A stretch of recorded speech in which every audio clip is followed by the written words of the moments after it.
Happy Saturday. Sorry I'm late, everybody. Thanks for bearing with me. A little late start to today, but I'm here now. And Mark's already giving me shit. So Hi, Mark. I am going to first, it's a little bright in here. I'm trying to figure out a new camera angle, so give me a second.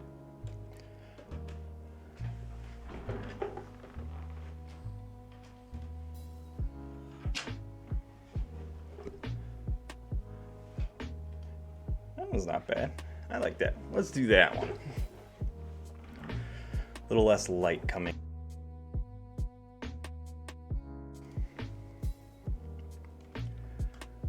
It's Saturday, so I have really no agenda to what I'm doing today. I just feel like playing some games, testing some more 68s probably, just to see what I can play in the Cote League this week. Go new game.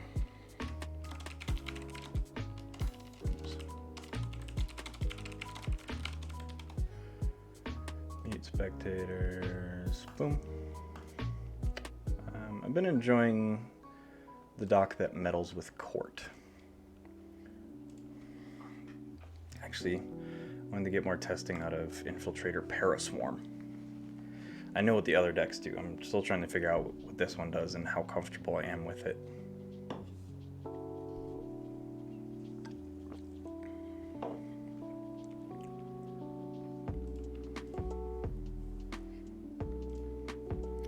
That's right, Mark, I am late to my own party.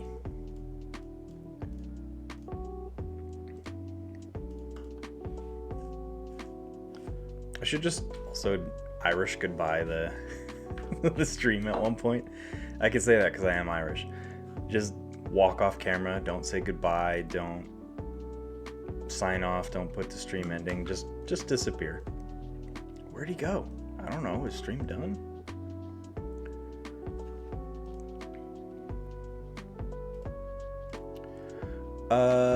Infiltrator Paraswarm, yes. This is the one where I linked and said I was just way too lazy to add it because I didn't want to find it in my collection.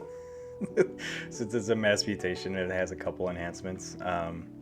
It did pretty well. Playing against another 60, I think it played against a 67. It shut him out 3-0. And then the next match, I think it's 1-1 officially. Yeah, the next match I was playing was something in the mid 70s. Someone was just being a dick and said they were playing a low deck but didn't. It feels pretty good. It's got some difficult decision points, but it's, I think, with some better reps.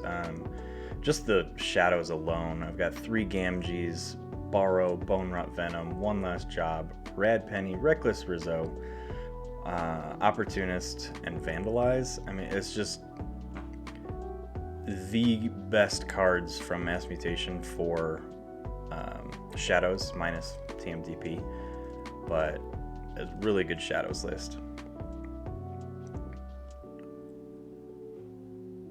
I don't think Shadows is the strongest, though. I think the Saurian is still the strongest. And the Dis is a close second. So I think Shadows is unfortunately the worst, but does pretty well. Problem being, I think, what is it, Saturday, so I think there's KFPL going on. Probably a lot of people trying to squeeze in their Cote games before tomorrow.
I also...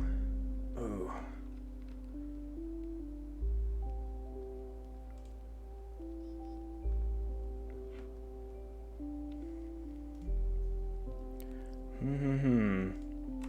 God, I totally forgot this deck was in this range too. I might have to try and play some more of this one. Let me add it to my list here. I'll link it in chat real quick. I'm gonna cancel my queue or my match currently. I'm gonna go find this deck so I can add its enhancements and give it some tests. No one was joining my queue anyway, so I will be right back.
I'm expecting to do that.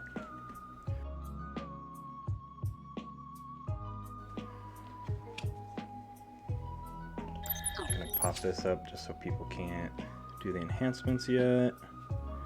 It's ultimately not going to matter, and if I choose this deck, because I do have to, for the league, post my deck enhancements, just so they can verify they're on the right cards.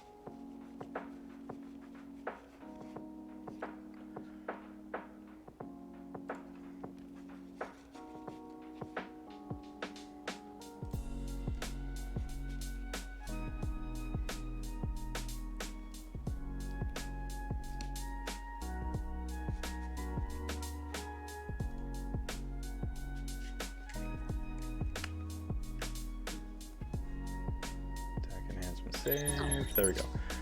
It's a lot of fun. I played it a lot at release, and it has a couple holes, but I think at this level it could do pretty well, actually.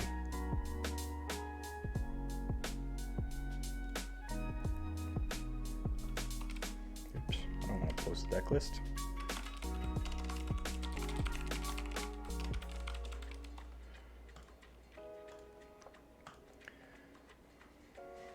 Yeah, it's got a Niflkong, it's got a Redacted, double Kurzap, so I think the hole I was finding was it's really punishing against non-mass mutation. Against other mass mutation, it's kind of a coin toss of who gets the better card draw, but against non-mass mutation, since I do have a pretty large amount of mutants in my deck, I think I have 8, which doesn't seem like a lot, but when you've only got a deck, I think this has 18, 19 creatures, so half my creatures are mutants. Plus Niflkong with the recursion of grabbing all my Niflapes. I've got Fandangle, which helps me action cheat. Double Anthony to help me with Amber Control. So it's got some really cool stuff, and access denied to do some reap prevention.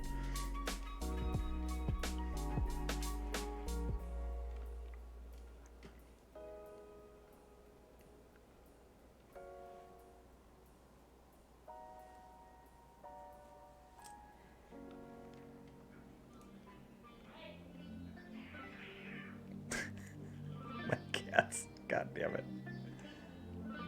They wrestle and they don't quite know when to stop. And the other one's like screaming and howling, and then they just keep going.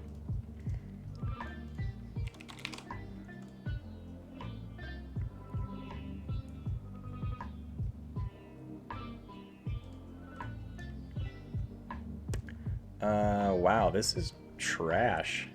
Triple Niflate, double Anthony, and a Titan. We are mulliganing. That's much better. Nice redacted start. Don't like the Krzap this early, but I think the zoom in worked pretty well last time.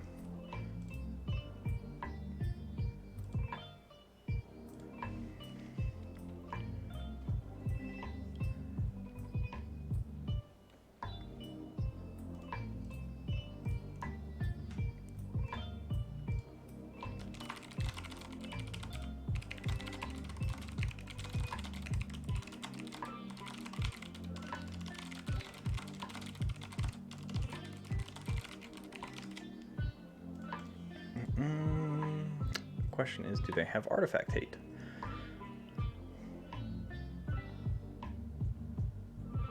They do have Hawk, so I don't want to drop redacted too early.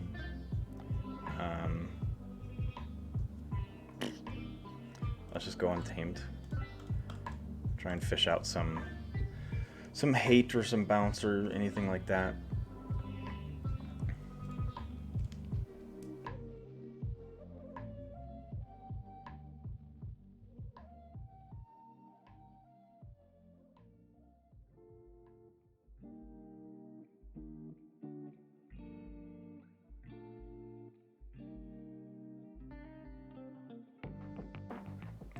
They drop J Vinda, so I'm gonna go Logos. You know what, I might as well just play redacted. This deck doesn't super rely on it, but I want to try and hit that redacted as fast as possible, so I will try and call Logos as much as I can. Try and get that key charge to fire before they find a Hawk. I didn't even look at their untamed list. They've got... So their Hawk is their only control for artifacts.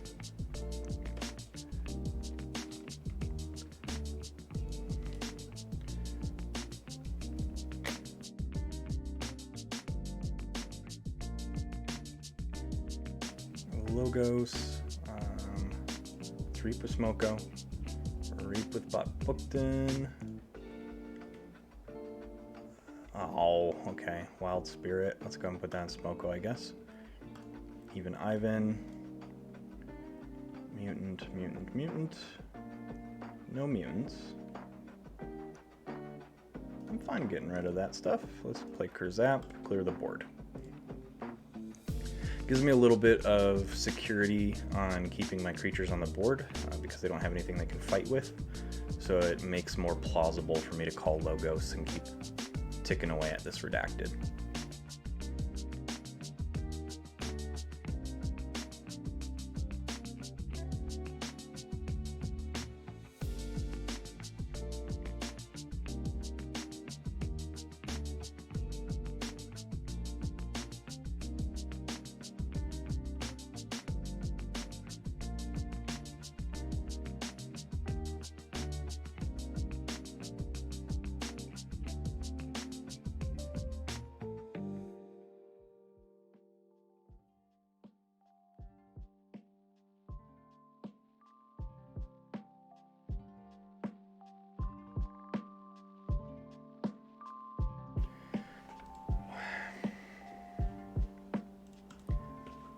So I'm a little... Why would they discard Harvest Time instead of just calling Redacted and purging my Redacted? Whatever. Logos.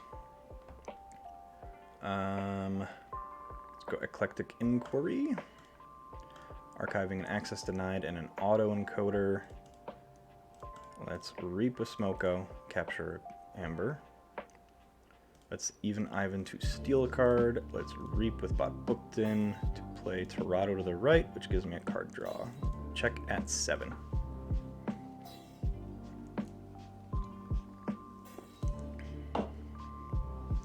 Discard their key charge. Alright, so I'm going to go blue. Call Logos again. I'm just trying to race to this. I will call. Yeah, because I'm going to drop this auto encoder. Let's have Torado Reap. I love this Wild Spirit combo with the Even Ivan, because if they're odd, I Reap first. Excuse me. Let's go Torado first. Not ultimately that matters. Then Even Ivan, when they go down to even, I steal one. Then let's go Bot Bookton to reap. Let's do Torado to draw one, and then I'm going to play Dark Fairy to the right. Let's hit the Druid. I have both halves of my Niflkong here. Nothing else to play or do in my hand. I'm just riding Logos until I can. They're probably going to hawk here on my 3 amber, or my 3 tokens. If they can. Right, they don't have hawk, so I'm calling Logos. I'm getting that free key. They're going to give it to me, or they can't do anything against it. I'm just going to take it. So I'm going to reap with Torado. Reap with Smoko. Steal one. I'm going to fight Bad Penny just to get that Enrage off. And I have no other Logos in my hand. So checkmate at 7. I'm sitting here with 12 cards in hand, and I'm like, please don't have punctuated equilibrium. They do not.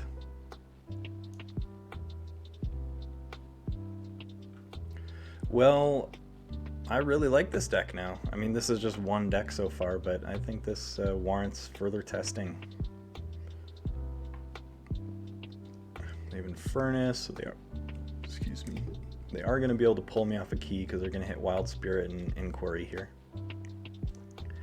As I said, they could also pull it from their pile, so I've got a huge hand of Star Alliance, so I'm going Star Alliance. I'll not take my archives. So first we're going to drop Officer Nell, because I do have some upgrades here. Let's go ahead and play this upgrade there. Draw a card. Let's go ahead and play Chan. Let's play an Access Denied, because Nell's just anytime an upgrade. Yeah. So I'm going to play Access Denied. I don't want the Druid to reap. Draw a card. I don't want oh, who do I not want to reap? I don't want Flaxia to reap.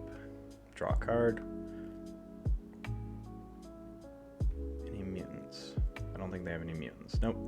So I'm going to Particle Sweep, gain 2 amber, kill Spider. Secure Droid. I'm going to play this upgrade on Chan. Draw a card. Scout Pete. I am going to discard Gloriana's Attendant. I'm going to play an Anthony and call it a turn. Checkmate a 9.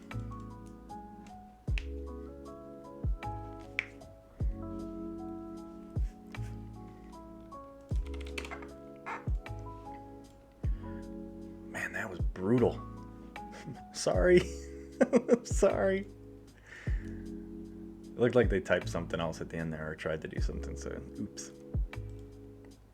Fuck it, let's just hop into another one. That was a good showing. I don't know if that's truly how this deck is always going to play against this rank, but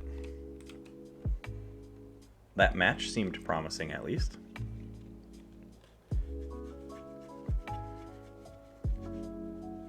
I didn't even get to play with the Niflkong.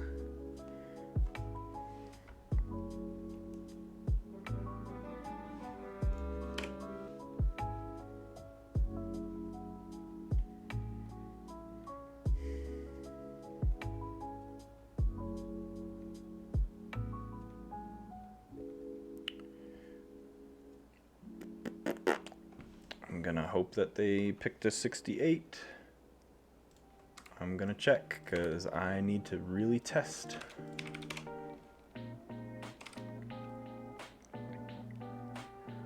$71. All right.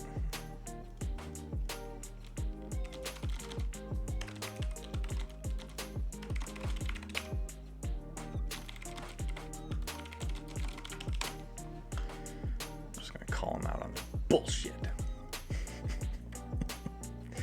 I'm gonna mull again because I do want to try and see that redacted early, but I don't. So I'm gonna go.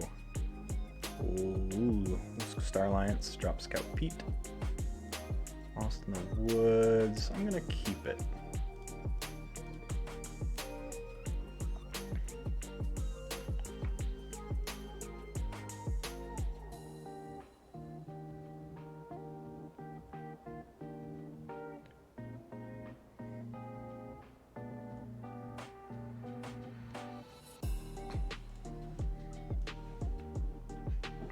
Harbinger.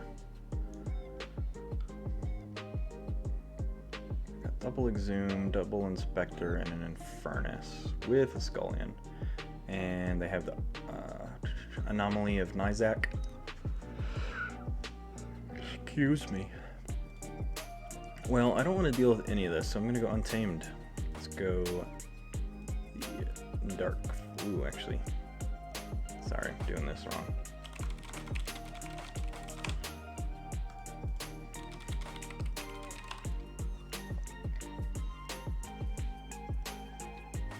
I want to do Lost in the Woods first.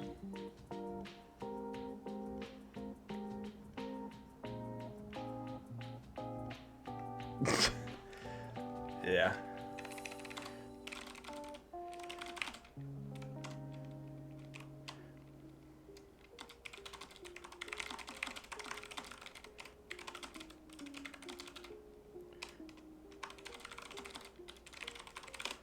I'm just gonna get the fuck out of this. So the player ends up loading in a 71 after I asked for a 68. Doesn't say shit all game.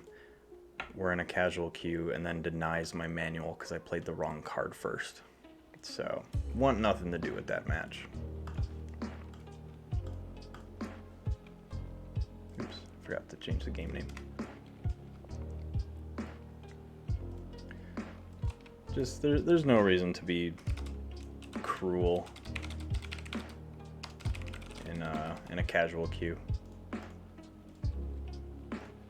People make mistakes in casual queue. They're generally, I mean, the intention in casual queues, people make mistakes, they're testing new decks.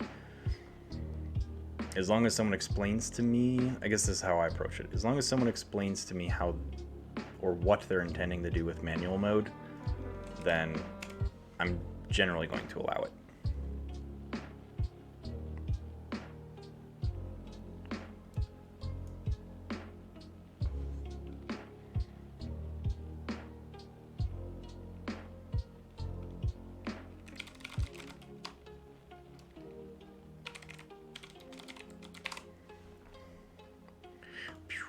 Say it's a 67. I don't want to waste my time looking, so we'll just get going.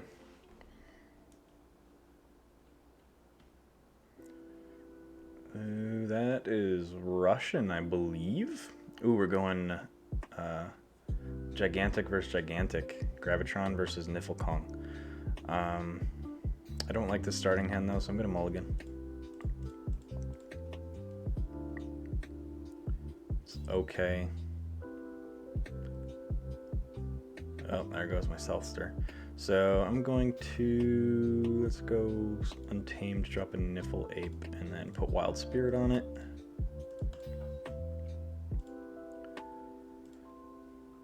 Everyone's so quiet today. Chat, like, Orion showed up and chat's like, fuck this guy.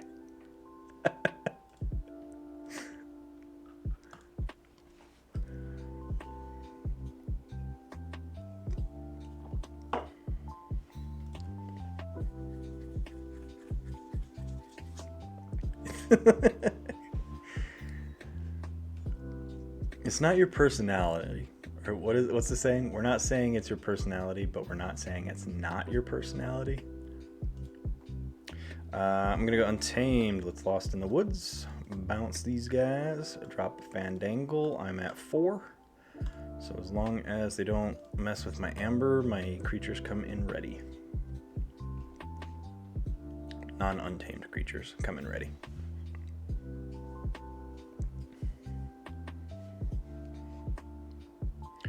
Well, they hit EP, so that fucks my Amber. Let's go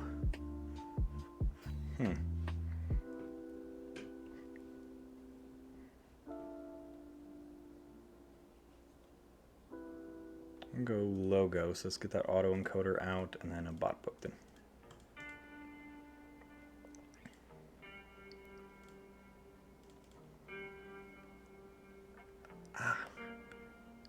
Jaw problems. Ugh.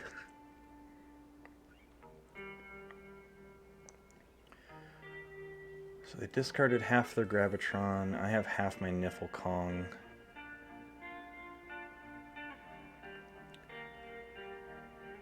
I'm gonna go Star Alliance because I want to shut this Shrix down. And then Mutagenesis Researcher with an Anthony. It's not the best play of Anthony, but it'll slow them down hopefully a little bit. I do have my full Niffle Kong. So fun trick that I didn't even think about that I learned from an opponent I played a while ago. I've got my autoencoder out. I can discard half of my Gigantic, my Niffle Kong, archive a card, top card of my deck, and then pull that card out of my discard with its coming. So I still play my Gigantic, excuse me, plus I get a free archive. Let's go Untamed. I will show you what I'm talking about. Discard. And then we're gonna play its coming. Grab it.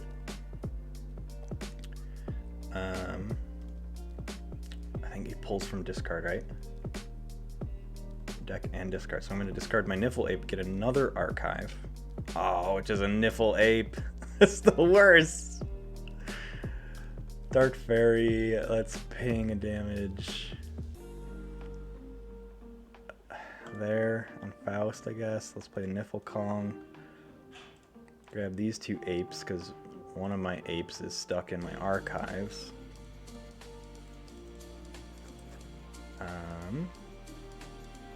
Oh, I forgot I had my Mongrel. There we go. Drop Erethan.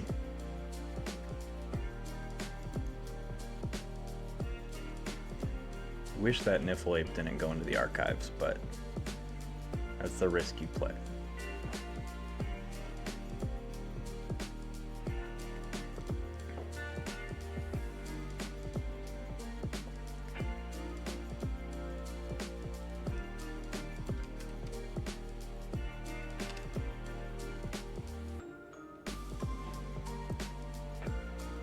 Curious if I go, is it 3 Z's, 3 A's?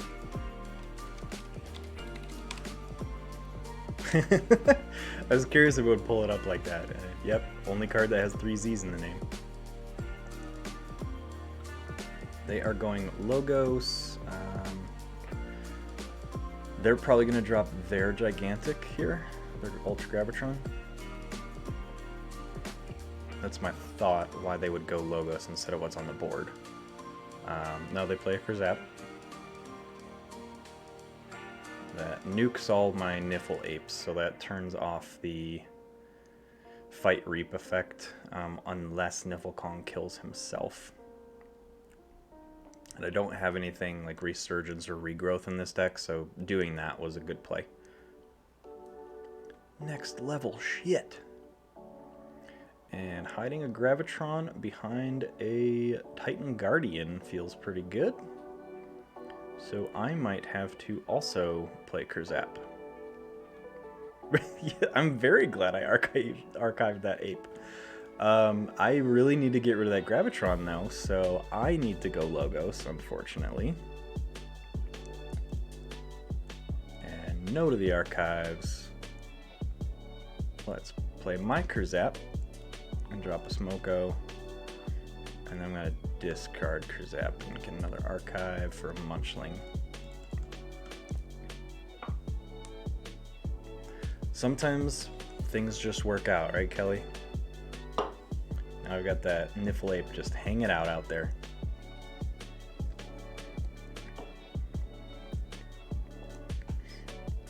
I just imagine, so like, Keyforge is all about this fantasy world where this stuff is actually happening. Like there's actually a fight happening in this crucible combat arena. But I'm just picturing whenever creatures are in the archive, they're just locked in like a bank vault. And you just sit there. And then when someone takes stuff from their archives, they're like, all right, you can come out now. Timeout's over.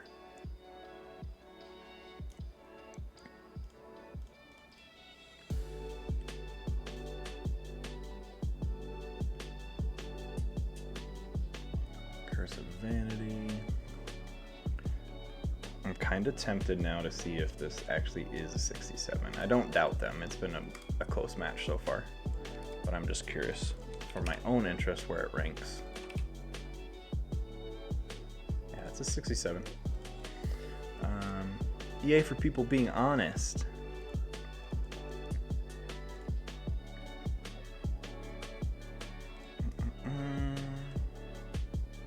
Go Star Alliance.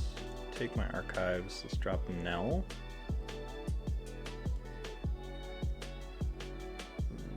Ooh. Sure.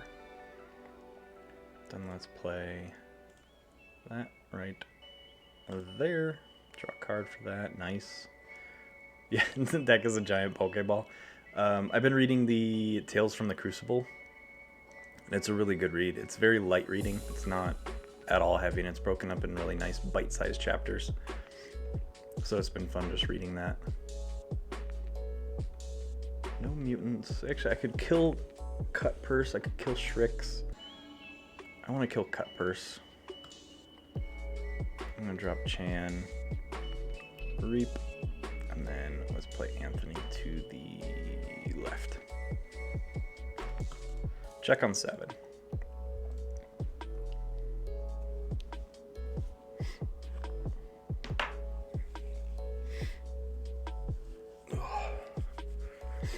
Oily skin sucks. Makes your glasses constantly slide off your face.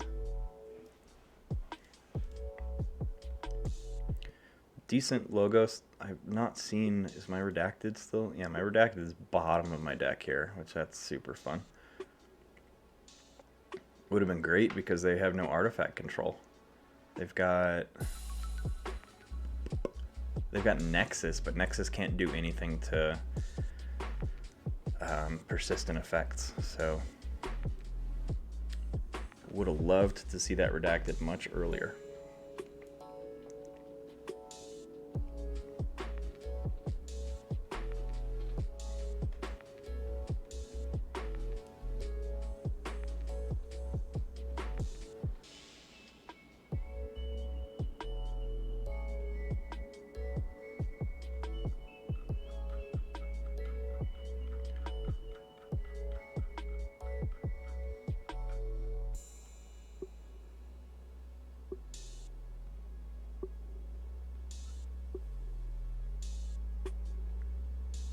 I was just looking like, where did my Commander Chan go? And I realized I was nowhere near the bottom of the chat.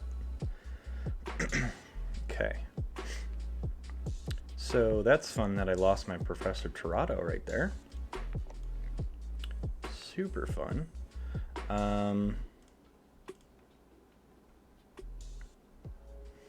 Boy. I need to start hitting some stuff. Let's just go Logos.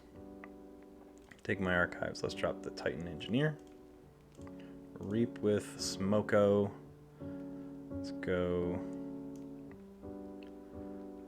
I want to draw because I don't want to accidentally archive the redacted. So I'm going to draw. Hope I hit it. I do. Put that down. Then Inquiry. And then Munchling. And call it good. Check on 8.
Saurian.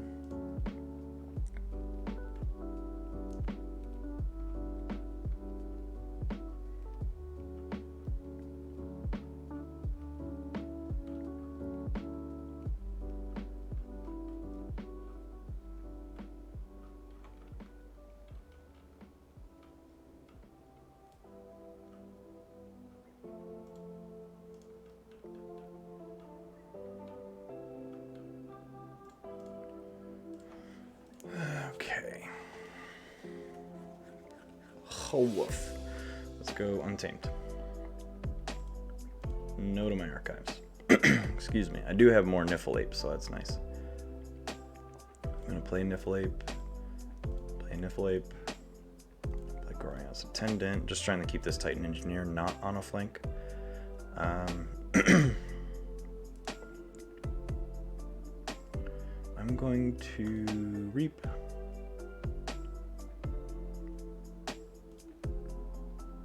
Trigger his ability. Hit that Niffleape. I'm going to do 3 damage to this duder. Kill the Mace's ass, kill the Secret Needle, steal an Amber. Then I'm going to Lost in the Woods on probably Gloriana and Researcher. That's the least impactful creatures on the board. I'm going to bounce the 2 with Amber on them. Check at 13. My opponent's just sitting here laughing like, huh, you're not going to forge a key? What do you think, you're going to forge a key?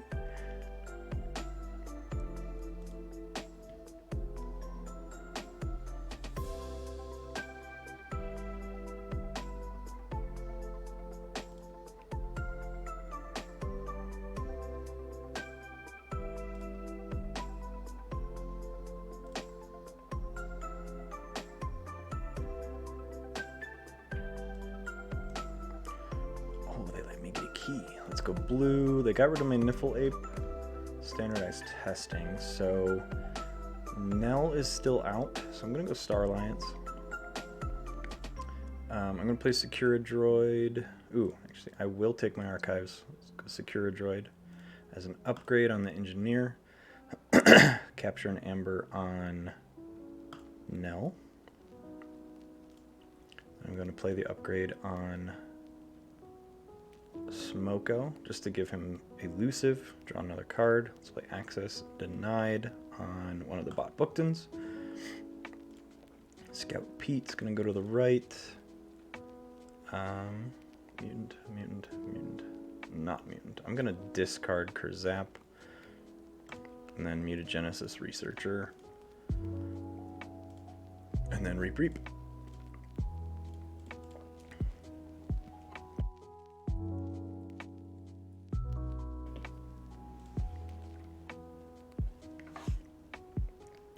Don't have much in the way of Amber control, so if they get ahead and get into check, that's pretty much game over.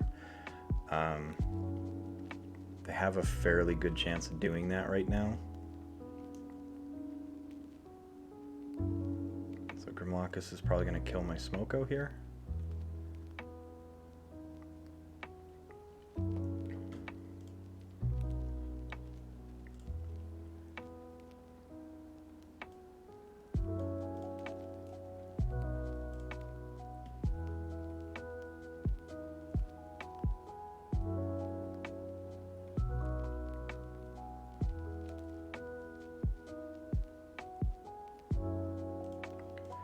They do not get in the check, so if I forge, I need to optimize my turn. So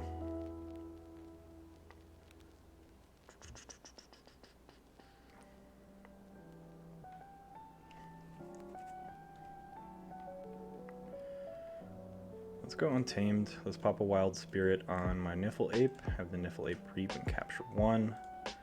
Glorious Attendant, then Fandangle. I'm going to play It's Coming on there. And then since the other half's already in my discard, I'm just going to then discard and archive a random card. Or card from my top. Oh, okay. So they were in check because I gave them one from Anthony, and then they had two on Grimlockus with a Senator Brockus. So nothing I could do. Nothing I could do at all. That was a close one.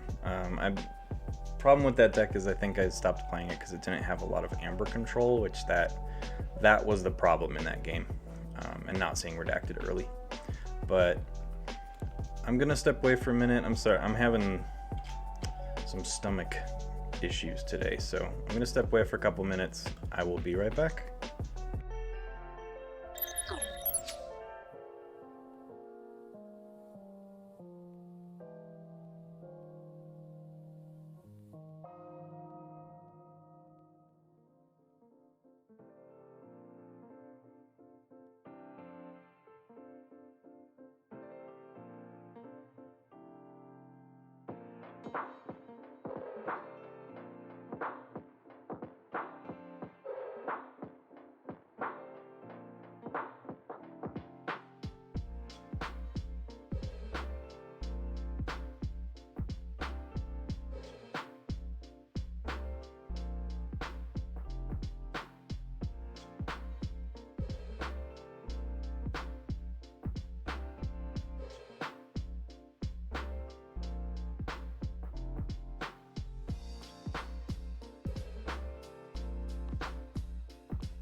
Okay, I'm back, everyone. Thank you for being patient.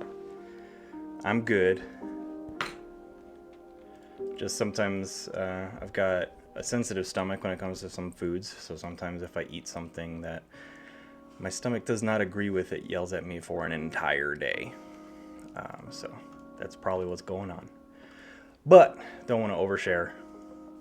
Just be mindful of what you eat, everybody. Drink plenty of water. I am going to get back into some cues here. So, based on that last one, it's a good deck, but right now it's 1-1. I forfeit the other one because the other one guy was queuing with a bad deck. So I'm gonna try this Infiltrator Paraswarm. I'm gonna try and see what I can do with that one.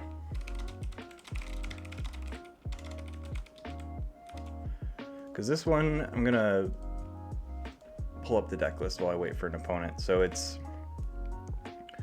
I already showed the shadows. So in House Dis, Bonesaw, which is okay. Some conditional action cheating. Brabble. Brabble's a weird one. I feel like Brabble wants to be much better than it is, but it often just sits out there and your opponent's not going to touch it, generally, or they intentionally trigger it when they have 0 or 1 amber, so it's okay. I'm not as much of a fan of Brabble as some other people, but Inspector is always a great card. This one has a capture icon. Double Mark of Dis, which is nice, some house control. Mind Flare for a discard potential amber control.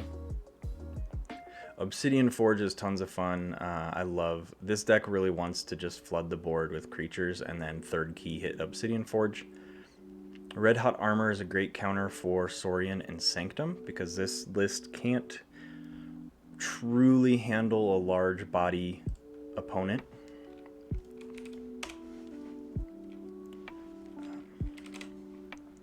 Is that okay for the SAS? Hi.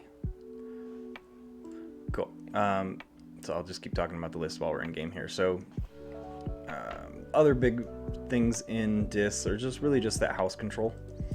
Out of Saurian, I'm looking at an Axiom of Grisk, so I have a partial board clear. I do have a lot of ways to capture and exalt and manipulate that amber on my creatures, so I can get a pretty effectively one-sided Axiom if I see cards in the right order, which is always the trick at these lower SAS.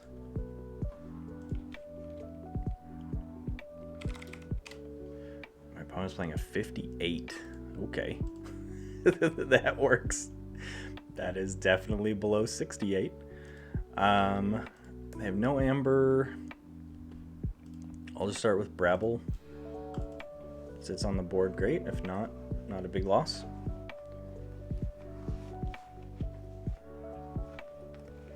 They fear my Brabble and Life Ward. Okay. So I'm gonna go Saurian. And Cornus and Octavia is going to hit 2 amber there. Ludo, or sorry, 2 damage there. I'm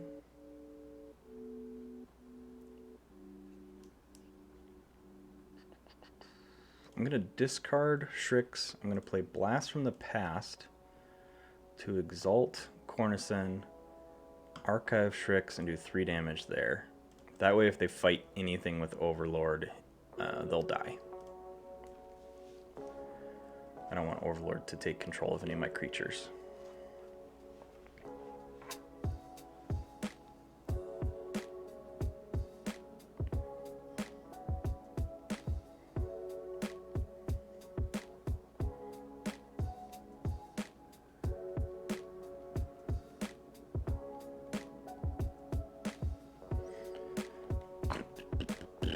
Still got the Life Ward out.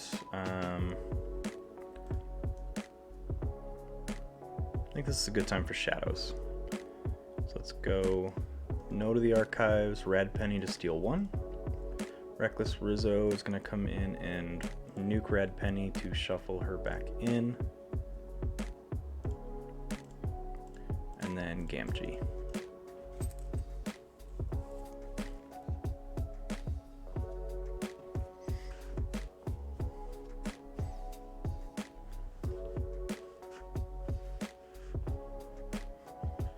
problem with this hat. Where's my camera? Problem with this hat is I've curled it, and then the curl has adjusted, so it's not quite straight. There we go.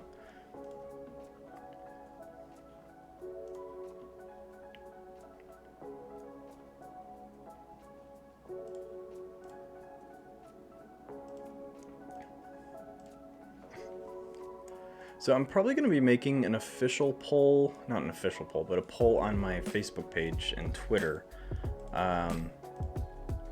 Fridays seem like a rough night for people to be able to join to participate in Commander or Champions Challenge. So I'm thinking, what does the Hive Mind think about switching Champions Challenge to Saturdays, and then Friday will just be my whatever I feel like stream. Yes, no, don't care. Let me know.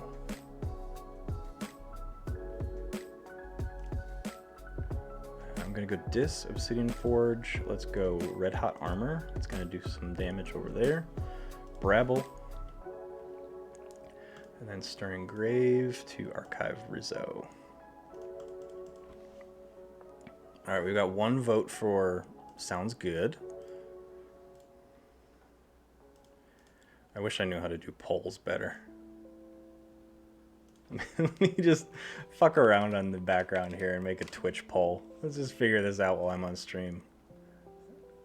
Creator, here we go. Manage poll.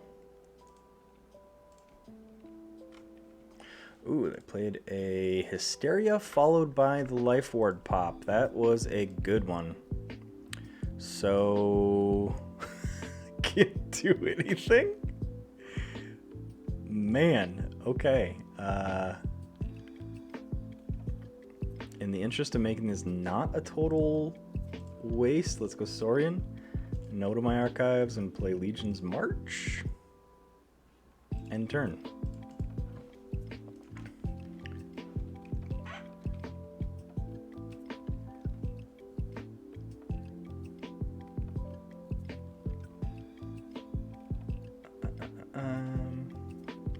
I gotta actually figure out how to word this.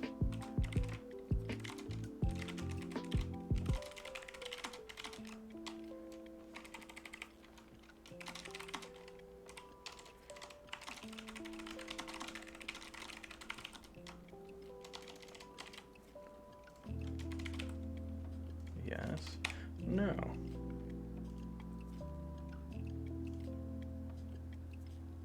I think I did this right.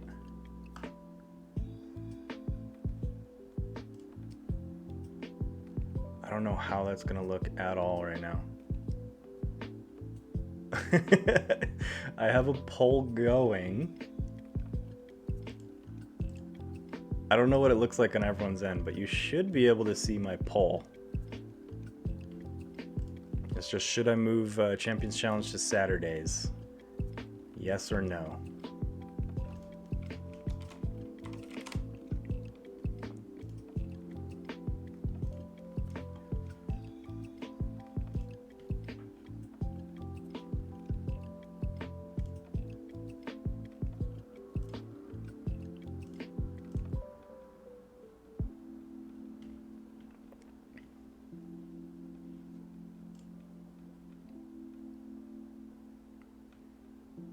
Okay, cool.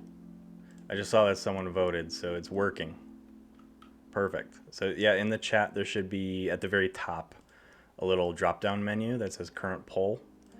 Click that arrow and you can vote. I'm gonna go, let's go Saurian, take my archives.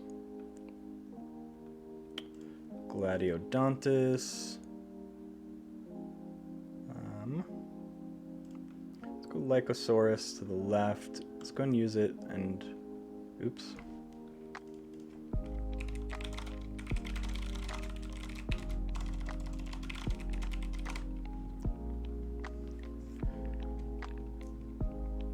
So I'm going to modify tokens, remove 1 damage. I'm going to modify tokens, add 1 damage. There we go.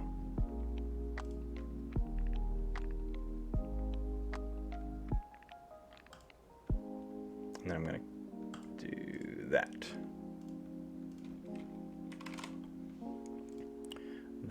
let's play my Citizen Strix, steal 1, Perfectus Ludo, and Coruscant Octavia, do 1 damage there, and then 1 to Bot Bookton. Puts me at check, they're at check. Only 1 voter so far. Psst.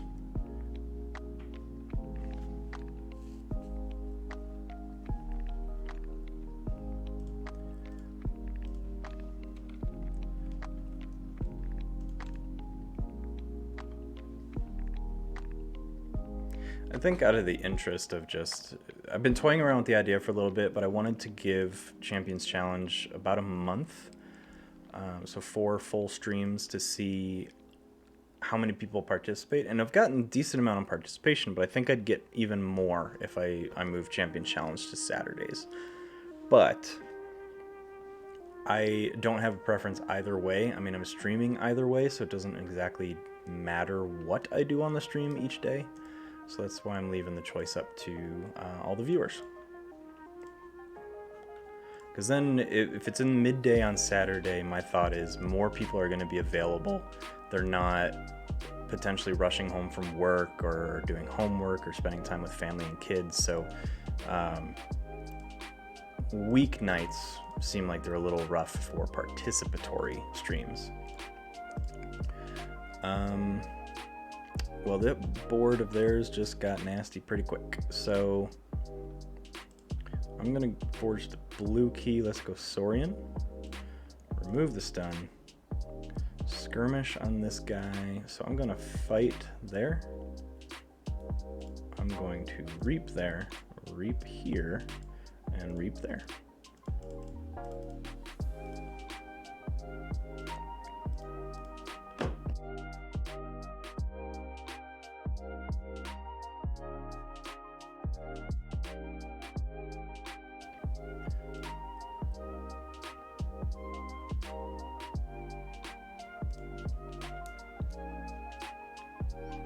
I don't think they have any artifact hate.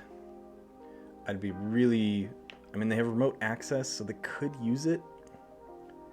That's what I need to worry about, is they could remote access my Obsidian Forge and key cheat before I'm able, which would really suck.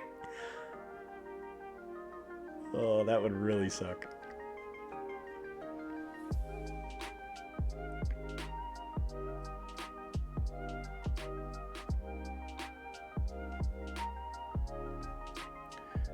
Alright, I do have a target to borrow now.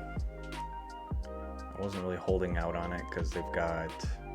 I mean, the Life Ward would have been great to borrow, but I didn't have it at that time. And then Hallowed Blaster is the only other artifact, so... Drop Virtuous Works.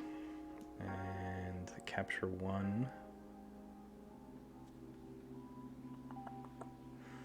They are trying to get rid of that Gladiodontus pretty strictly.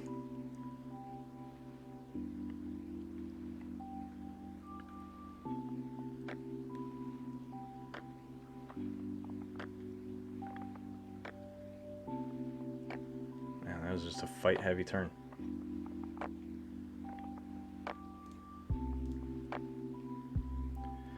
And then they discard Glorious View. Let's go Shadows.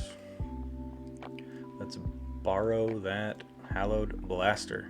Let's go Gamgee, and then a Gamgee and a Reckless Rizzo to do 1 damage there and kill Vimos. And I don't need to use the blaster.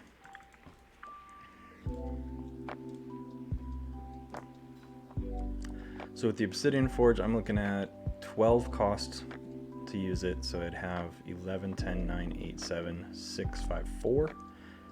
So at current, I could forge if I play my dis and then nuke my board. But I don't want to do that. I want to write a key as normal and then use Obsidian Forge to get my 3rd. But I think my opponent's actually outpacing me with a 58 SAS. So, I mean, I'm in a rough spot in this bracket. I don't have a deck that I really, really like. I don't have a deck that feels good. You're not gonna get a deck at this low of a rank that feels great. I'm just like, can I get a buy this round, please, so I don't have to play anything.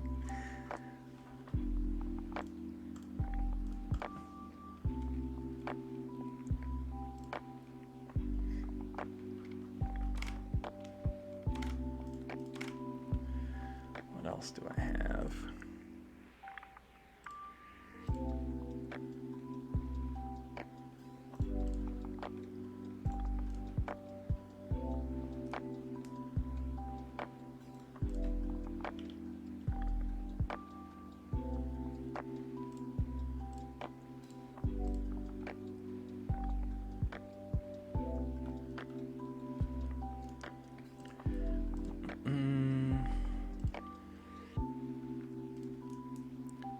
Don't have a lot, to be honest, so I'm gonna go Shadows.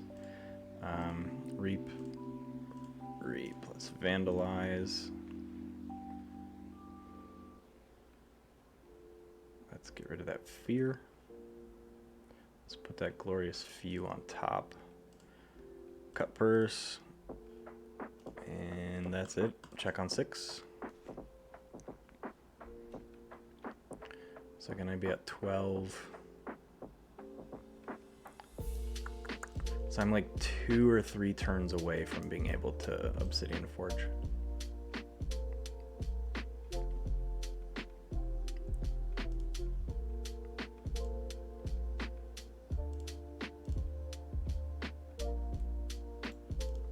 I have a double ZYX package I could play.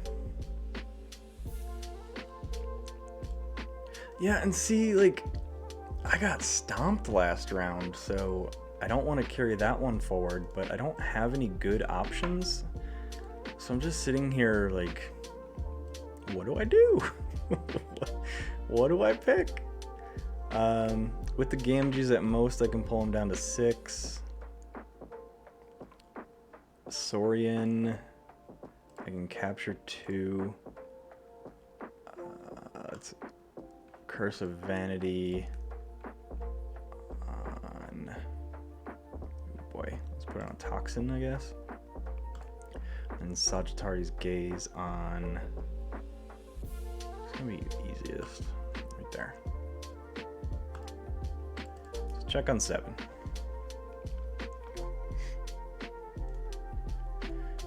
I have such a rough collection of cards. It doesn't feel good. This range, like my 67s to 70, they're just bad. I don't have anything that feels really good. I have an incredibly steel heavy deck.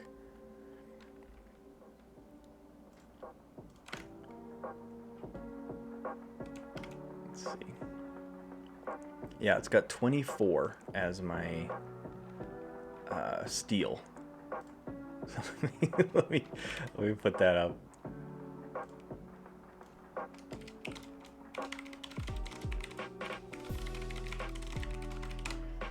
I played this one very adamantly at release of Mass Mutation. I just couldn't get it to work. It does require me to keep a board, is the problem. So I'm just going to go Dis. My opponent's going to kick my ass here, so I'm going to play Mindfire. Didn't land anything. Go Inspector. Rabble. Bone Saw. And then Obsidian Forge and just nuke everything.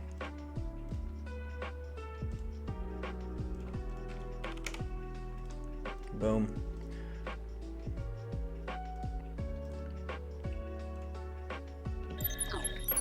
This is gonna be the weird choice.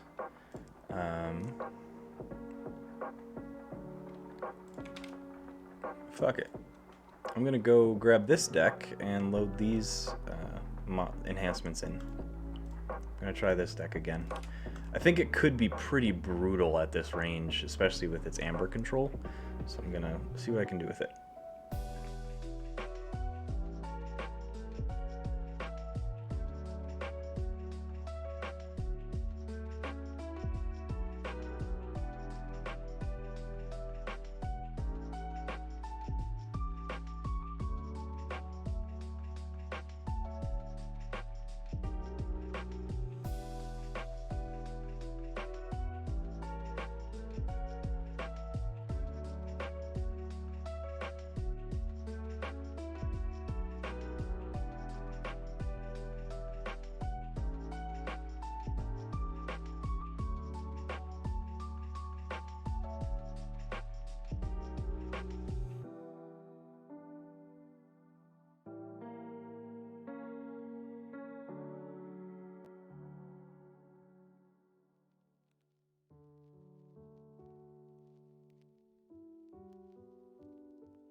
to organize my collection, I can find my card and my decks that I want to look at pretty easily.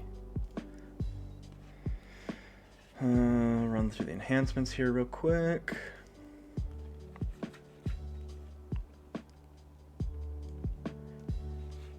Now, big weakness to this deck that's just blatant for anyone that's looking at the deck list is it's very, very weak to perpetual board control. It's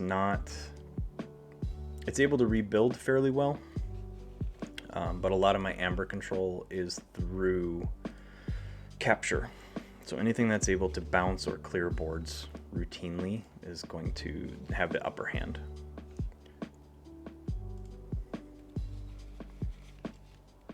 And it's got Lord Invidious, which I was telling Mark the other day is probably my favorite leader of the entire game.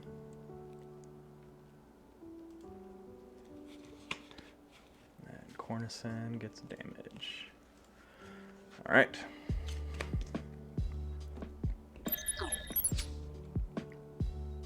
Let's play a new game.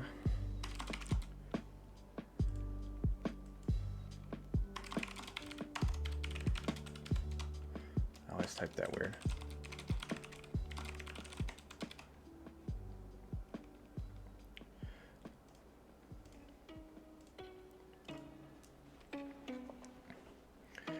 Oh no, what are the poll results? I don't know the poll results.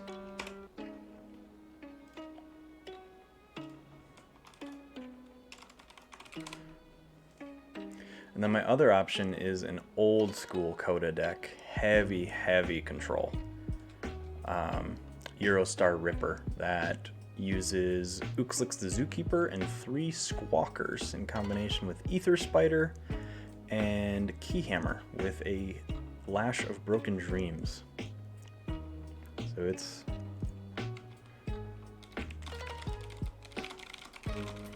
pretty brutal. It went 2-1 in a chain bound, and beyond that it can't do much with chains, but it is able to keep my opponent off a key quite a bit. And if I can get the Ether Spider out when I Keyhammer, all that amber goes on the Ether Spider, and I wish I just could exile it, but it's wrong set. Can't exile in Coda. View results of the poll.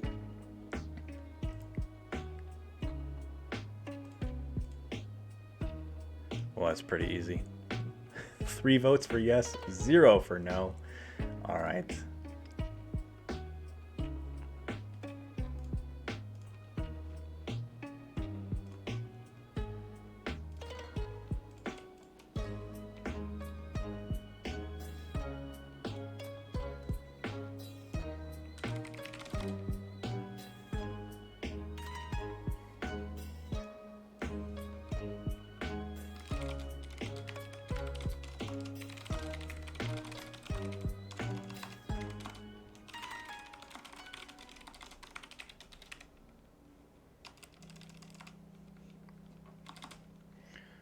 All right, they're ready. Boom, boom, boom. Let's see what I can do.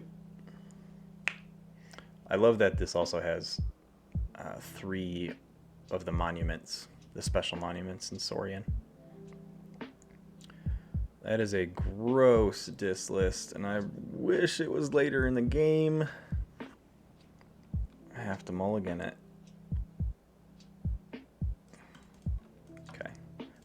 Drawn to basically the same thing. Great. Let's go Dis. Let's go Essence Scale. Break Key. Cinder. Intern.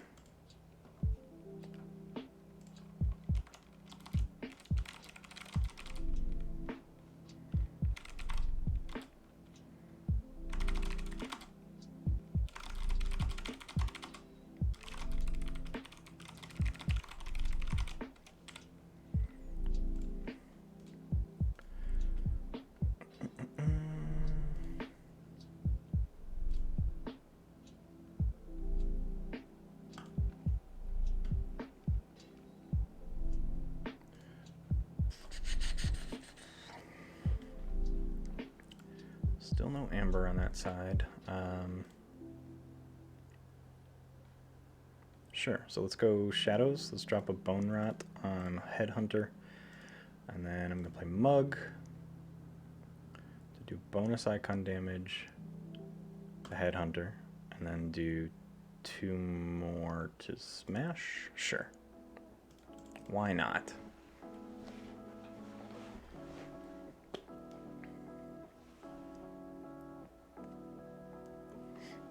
So you know what's funny, Orion, is I can look at people's amber gain through my channel, their channel points gain and spending.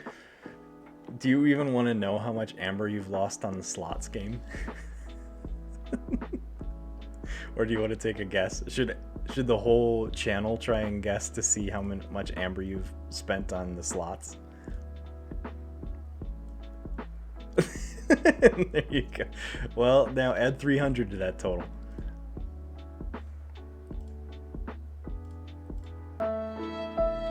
Rip. Man, they don't have anything in their discard. Going after an epic quest.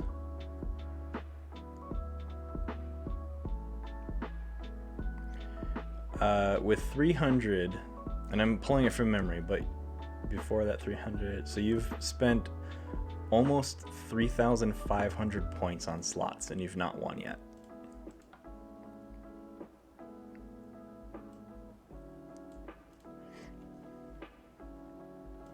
I'm gonna go dis, remove stun, waking nightmare, drop another cinder,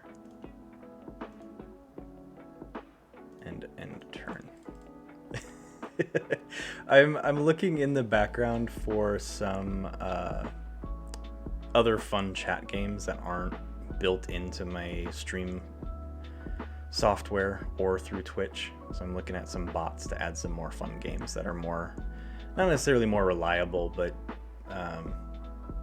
less throw your points away.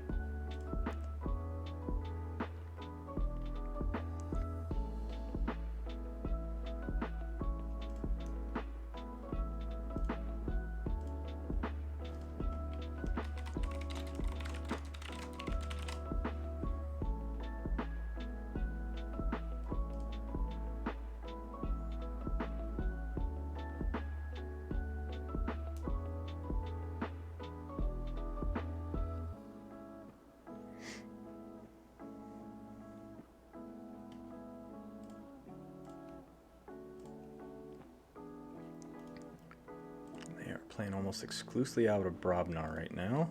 I'm going to play, I think it's time to drop some Saurian. So I'm going to drop my Monument to Octavia, my Cornicen Octavia, and I'm going to pop a damage over there. I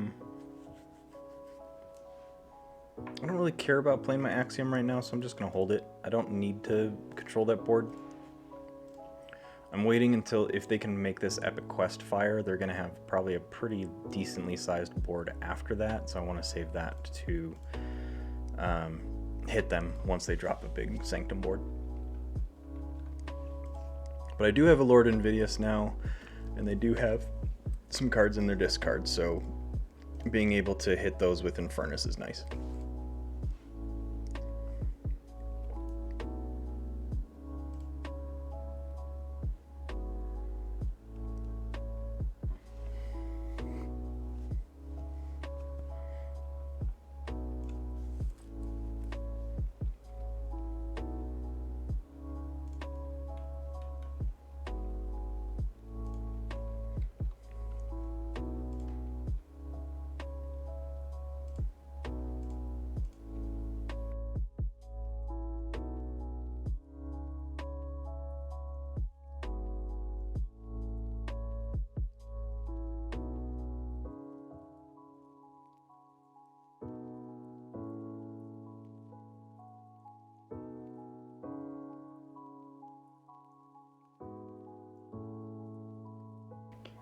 Big old Hysteria, huh? Well, that makes it easy to keep Lord Invidious in the middle. So I'm gonna go Dis. Let's drop Lord Invidious. Capture on him.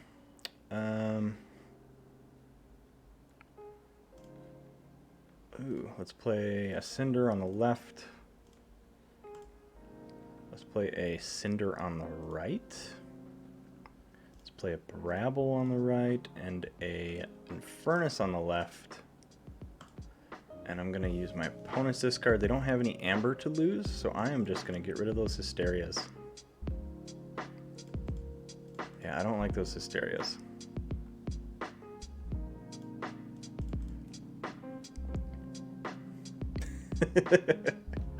You weren't even close this time, Goober.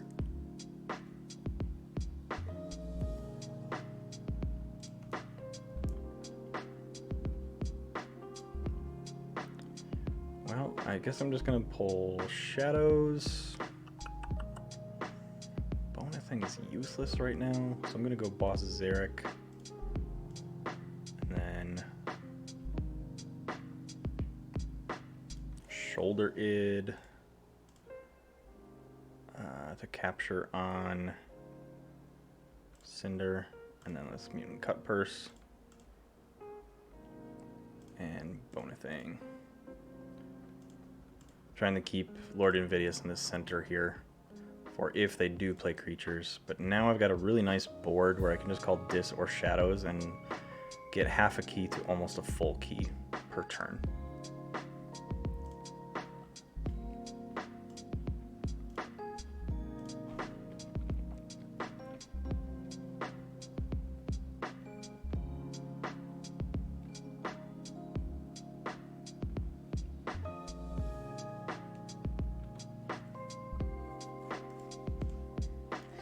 Here comes the Sanctum. Are they going to get an epic quest?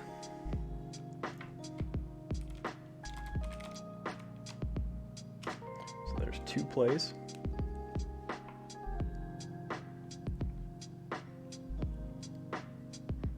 Oh, they stunned Invidious. 3. They've played 3 cards. They've played 4.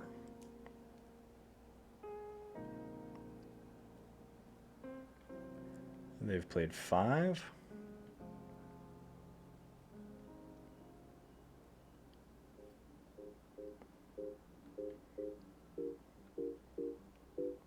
Played Shield of Justice, Cleansing Wave. They got 7, the Epic Quest. Nice! So now here's the fun part. You just played all those creatures, and here comes an Axiom. Saurian. Okay, let's drop the Monument to Octavia. I forget what it does. If discard pile, creature captures 2, and I do have Cornicen in there, so I will Cornicen. Ooh, let's see.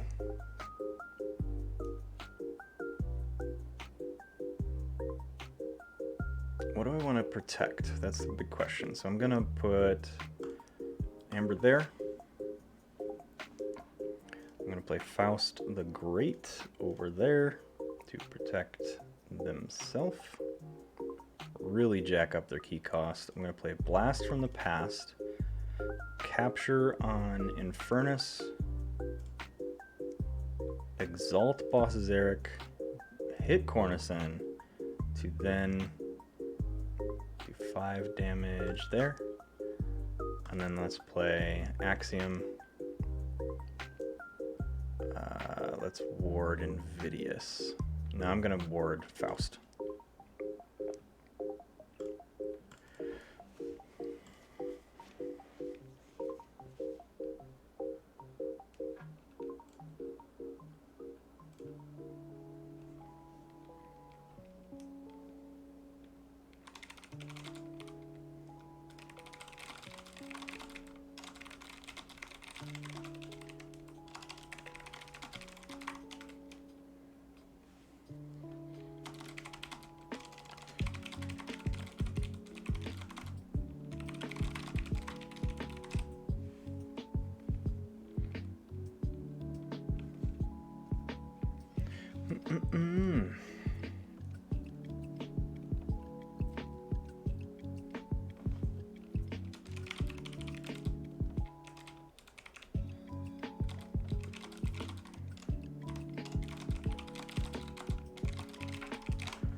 think just in the interest of trying to get Invidious unstunned, I go dis here. So I'm gonna drop a dark minion, amplify my opponent's key cost. So let's reap there, remove stun, reap. So now the question is, I've got 3 on the right, so I'm gonna fight here and fight Toxin, and then I'm going to reap and get rid of, ooh, that's a hard choice. I'm gonna get rid of Infernus, because I do want Infernus to cycle. And then I'm going to, I'm not going to use Essence Scale, actually. I want to, but if I had done that, I'm a little off balance. I'd have to kill this other Cinder to put Invidious in the middle, and then use Invidious to steal Schuler.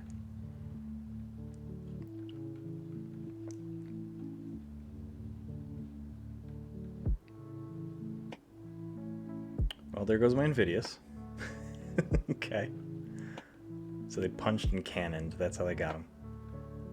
So all that effort for nothing.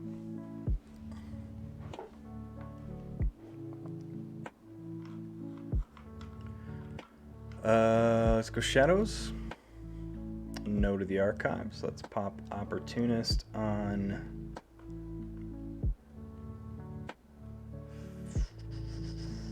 that Cinder.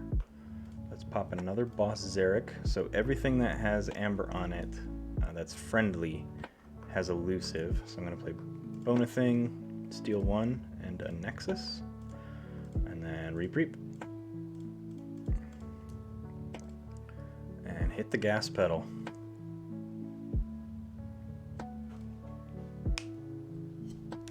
And this So Salt is useless right now. I've got crazy board presence. I want to be able to reap. I can essentially nuke the board one-sided now with my Axioms. And so now I'm just waiting. I don't think they have a huge board clear. And the only large Amber control they have is Doorstep. I don't think they've played it, so they are holding it. It's either in the last 3 or it's in their hand.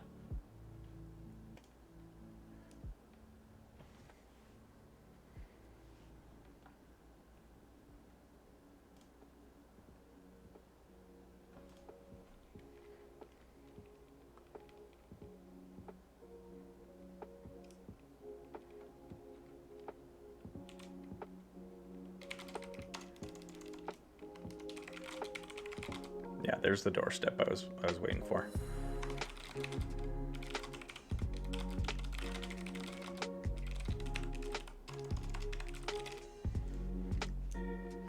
So with that Doorstep, I don't want to keep building a board. I want to use what I have. So let's see, Shadows I go 1, 2, 3, 4, 5. Dis I go 1, 2, 3, 4. And then I could Essence Scale. So I'm gonna Dis. Let's just Reap. Reap. These are both going to probably kill Bravel. Actually, we'll see. First, I want to Essence Scale to get rid of Bonething. And let's use Nexus to Reap. And use this Lash so they can't use it on me. And then let's have Cinder fight Schuler. Let's have this Cinder fight Raiding Knight. Check at 7.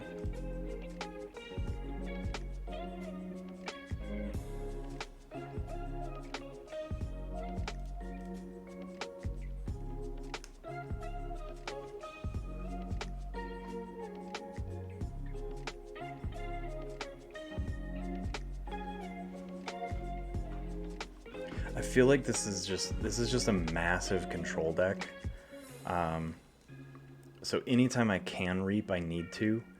The problem is I end up just holding a bunch of amber on my creatures, and then if my opponent at some point is able to board clear or bounce, that's why I targeted those 2 Hysterias, because I know all my amber control is capture. So if they are able to have access to a Hysteria, they're going to play it. They're going to get so much amber off that Hysteria, and I have no way of truly ripping that all away other than recapturing it.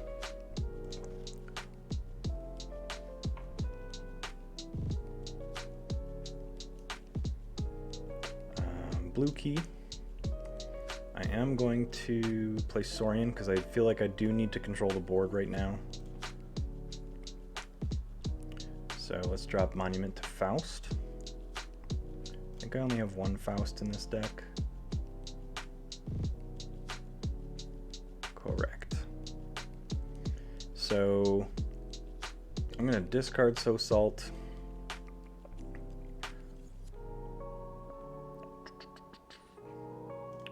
I'm going to put Siren Horn on Cinder. Just trying to optimize my turn, so I'm going to then play Galliatops. Capture 1 on Galliatops, capture 1 on Nexus. Play Axiom to ward Cinder. Or sorry, to capture on Cinder. Ward Cinder. Reap. And then Cornison's going to come over here and just do damage to himself.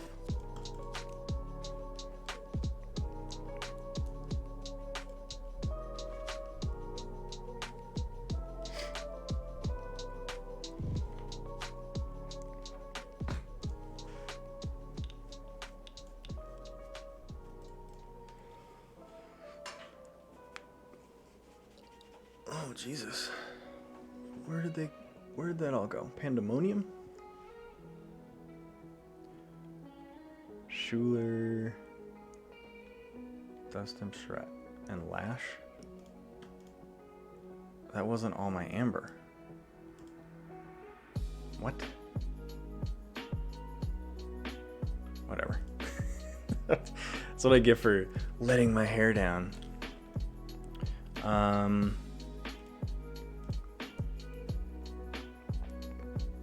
think I just stay with this.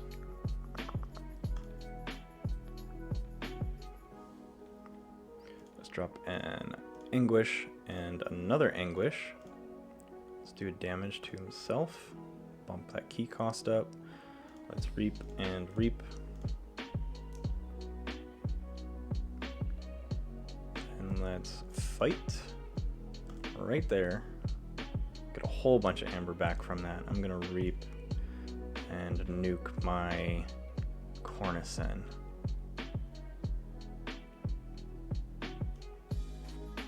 Check at 7.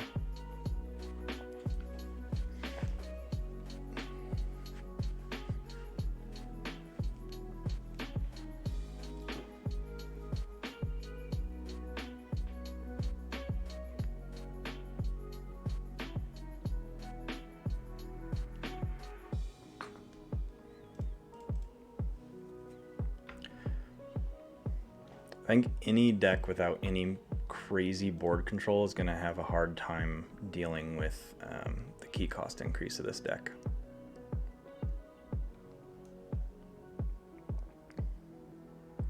And yeah, they're just going to keep calling House Dis and keep using Lash, so I have to account for hitting 9 to forge a key.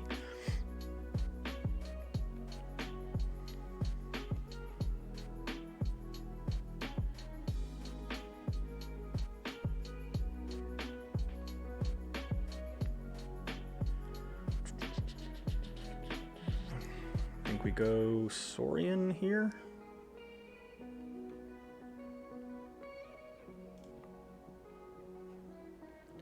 So let's reap and reap.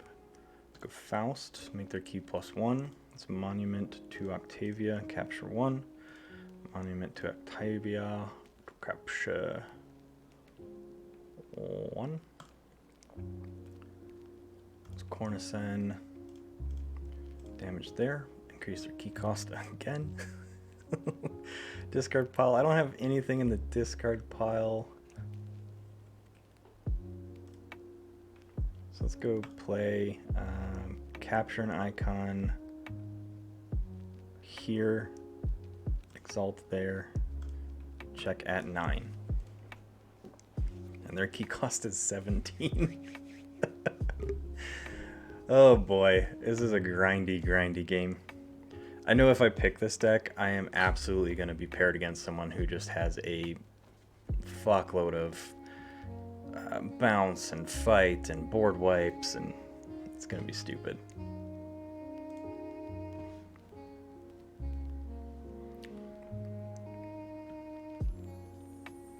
They really did not like that Anguish, and they killed my Faust. What? Yellow key, shadows. You're in for it now, punk. So make him lose 2, that'll put him at 7. This will bring him to 6. Capture 1 will bring him down to 5. I'm good with that. Because I don't want them to use the Screech Bomb on me. So I'm going to Reap, use the Screech Bomb. Let's go Bonething. Bone Rot Venom to Shoulder Id on the left. Let's make Shoulder Id capture 1. I'm going to mug my own creature here. Let's hit there. Oops. I did damage into the shield by accident there. Let's go Boss Zarek and then Reckless Rizzo. I think that's all I got. Check at 7.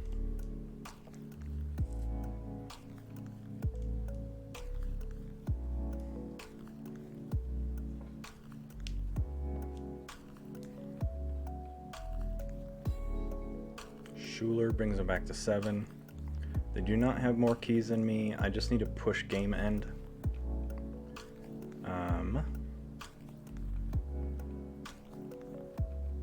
I don't want them to use the Lash on me next turn, so I'm going to go Shadows. I'm going to use Nexus to Reap and use the Lash. I'm going to Reap. Reap galore. Steal 1 more. And end turn, check at 11.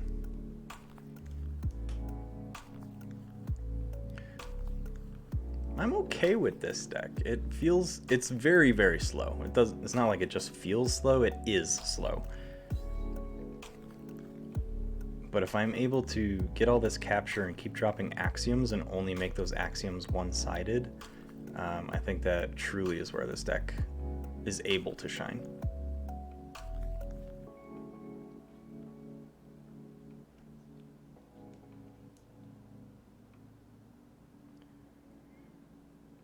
Funny thing is all my creatures now are elusive.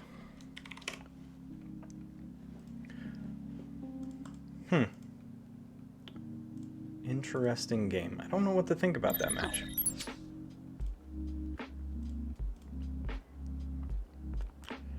Alright, I'm gonna take a quick break from not from stream. I've already taken too many of those. I'm going to play a competitive queue here.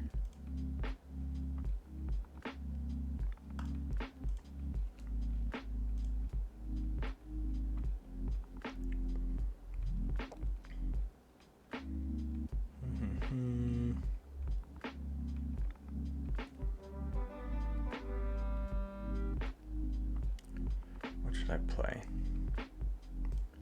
I'm gonna play Ladesmith Bellberg. That feels good.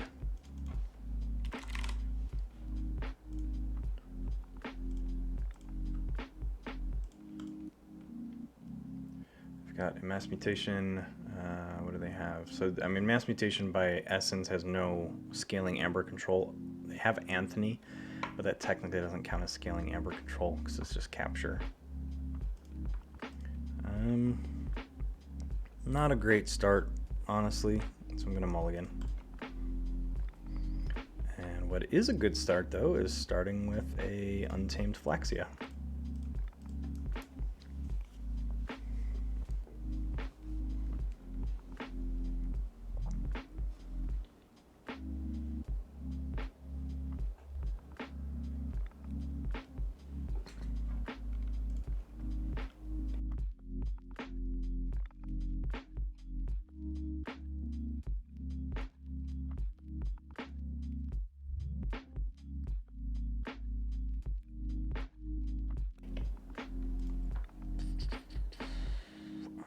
not a fan of that one. So I'm going to play Brobnar. Let's stun. I mean, it's not going to do too much. And then I'm just going to discard Follow the Leader. Straight into a 2/2/2 because, as always, I play Brobnar, I draw Brobnar.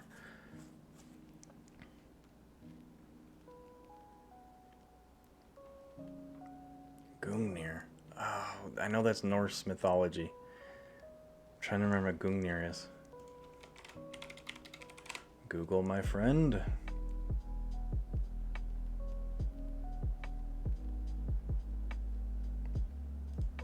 Yeah, Gungnir is Odin's spear.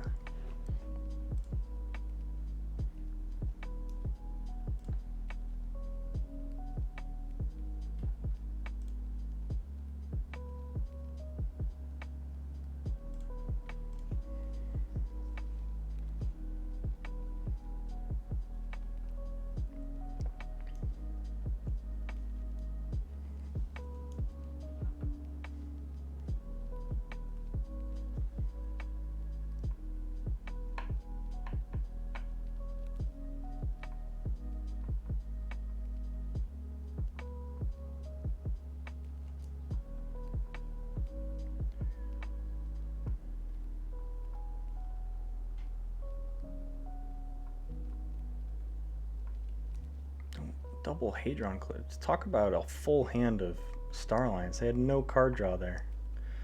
Okay. Do I go Untamed or do I go Brobnar and try and control the board? I think I go Untamed. No, I think I go Brobnar. So I'm going to Reap with Smash. Play Crump. Play Bumpsy. And then I'm going to Gauntlet of Command on Crump to fight Crewman Jorg.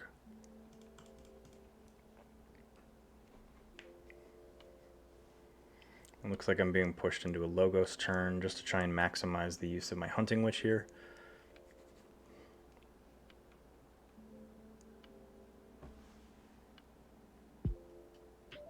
Sorry, my nose really itches.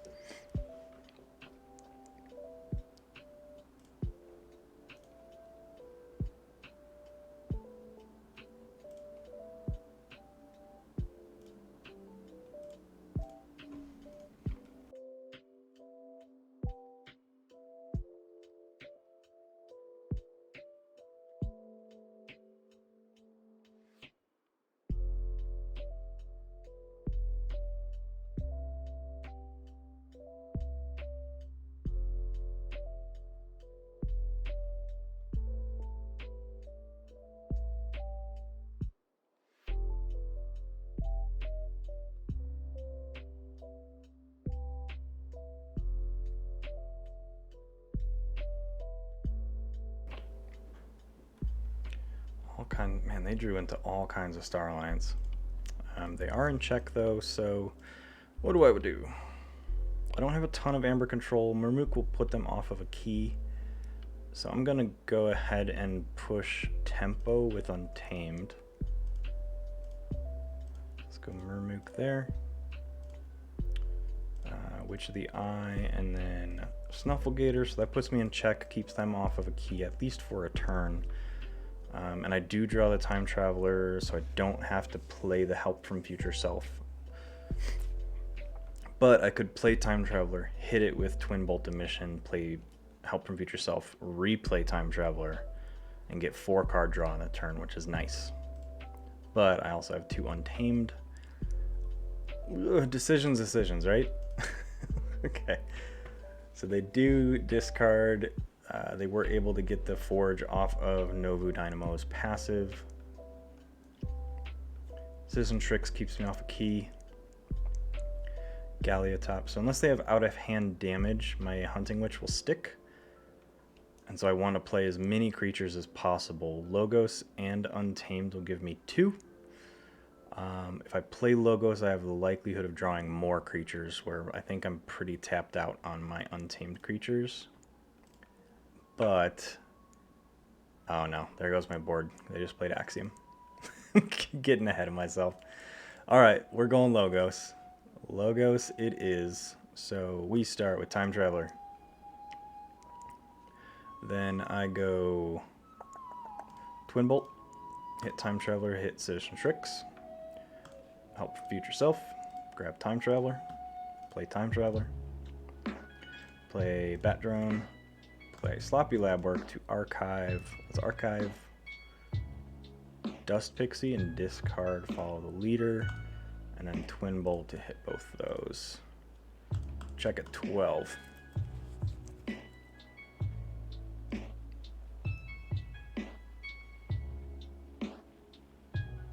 And I do draw my second Hunting Witch, so I've got a nice Untamed line. Depending on what they do with the board, I could potentially even just go into Brobnar, stun, fight, and then Smith.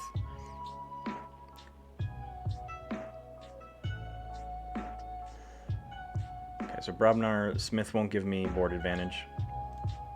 So I push tempo here, so go Untamed, take my archives, Hunting Witch, Ink of the Spider to...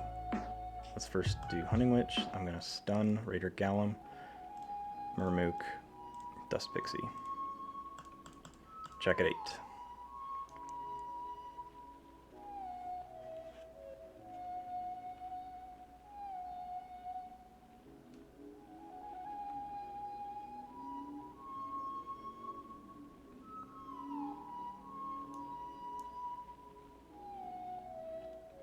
Still in Saurian.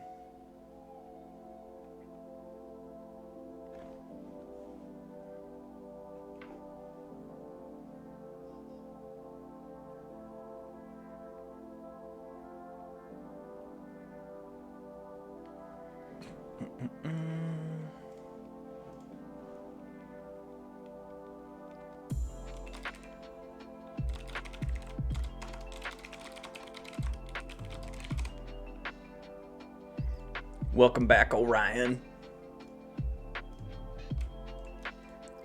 Welcome back.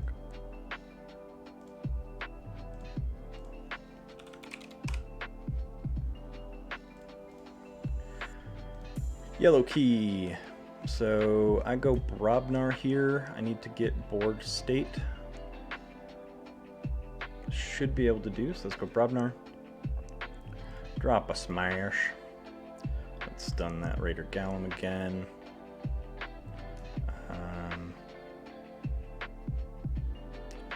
Heed the Huge is going to screw my side of the board, unfortunately. So I'm going to Relentless Assault my smash, and that's it. I guess I should have stunned something else because I'm going to kill Raider Gallum. Now I'm going to Smith. Now I'm going to Heave the Huge, and then Gauntlet of Command on Heave the Huge into Prefectus.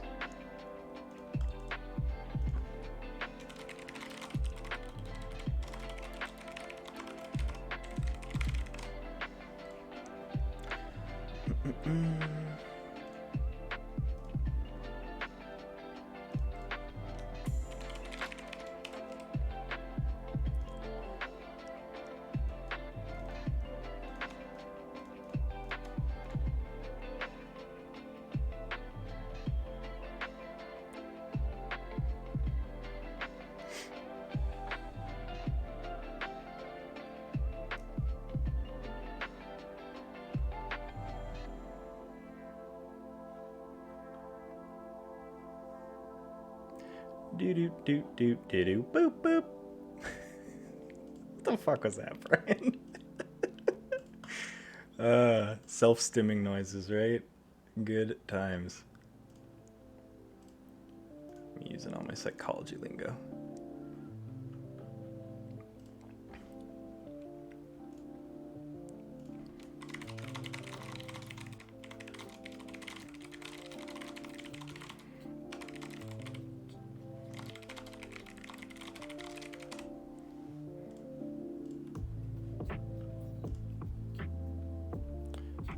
The question is now, I mean, Coward's End is useless. Everything currently on the board is damaged, so Coward's End won't hit any of them. So I think my play here is probably Untamed?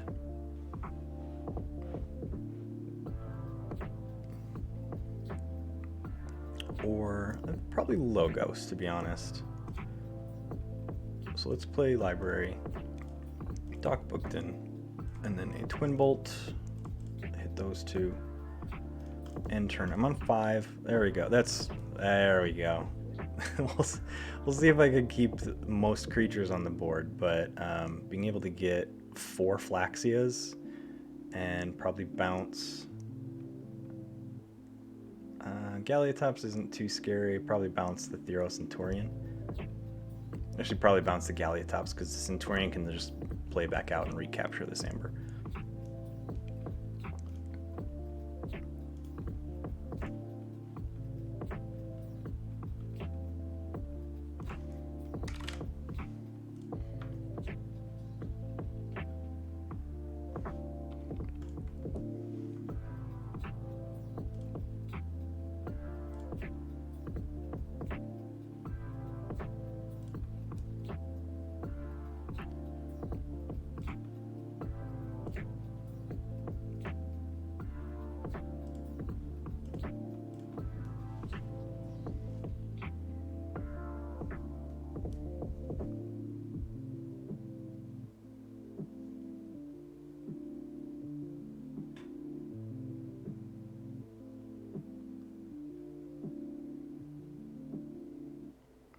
There in Starlance. Playing Red Alert. Well, that's not going to help me keep board dominance.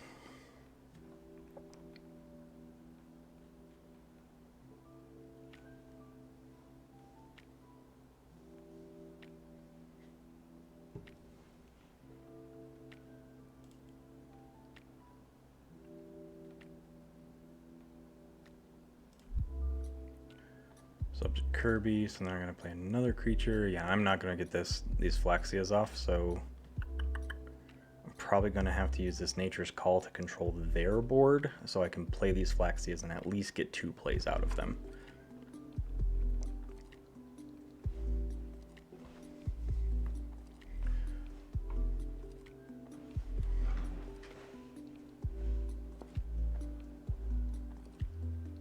I know I usually take a break around halfway through stream. I'm just going to push through because I took a couple breaks earlier in stream, so I am going to just push straight through to my 3 p.m. end time.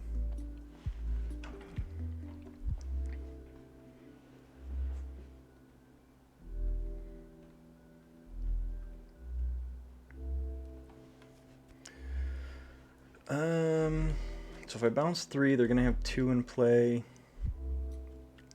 I think I go actually Brobnar here. Because I go Brobnar. Just start with a Coward's End. Then I drop a Bumpsy, which brings them off check. I drop a Rogue Ogre. And then I ready and fight with my Bumpsy into Thero. So if they're able to pull me off checkmate here, this sets me up for a really good Untamed turn with Hunting Witch, 2 Flaxias, and Nature's Call.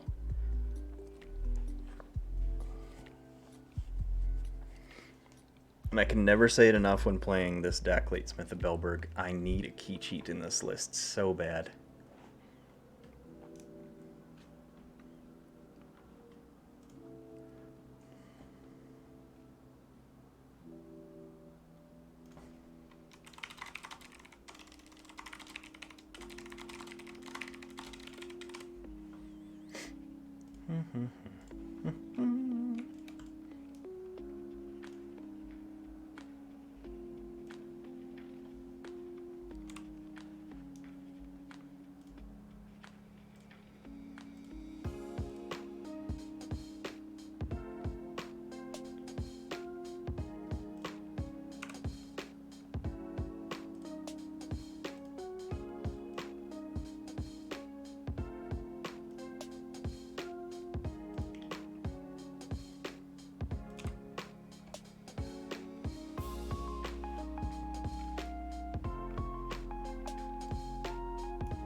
boy. So let's go Untamed.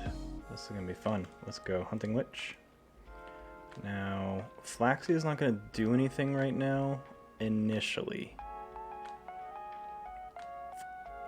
So I've got 3, so I need them to get down to 3. So I need to just bounce one of their creatures. I don't really need to go overboard because each of these are going to give me 3. So I'm gonna Nature's Call these 3, and then Flaxia and Flaxia. End turn, checkmate at 14 of 6.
Well, that didn't work well, because now I've got an Anthony to deal with.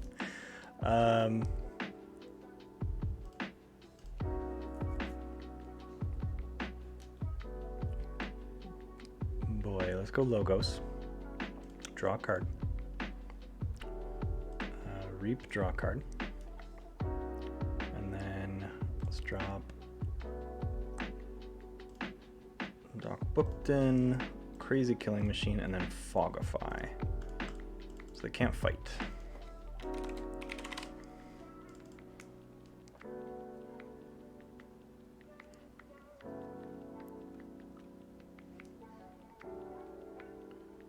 I do need to get this Anthony off the board, so I'm probably just going to dump Rogue Ogre into it, or Crump into it, and then Gauntlet of Command.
Okay. They played 3 or more. 1, 2. Only 2 creatures. So Life Web's not going to do anything. So I think I do need to go my Brobnar route here.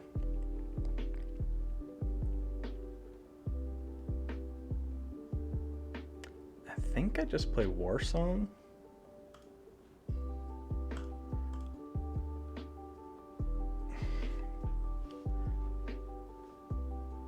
I'm gonna Reap, let's play Crump, then I'm gonna fight with Rogue Ogre into Anthony and try and just end this. Because How did I only have 5 on there? Or 4?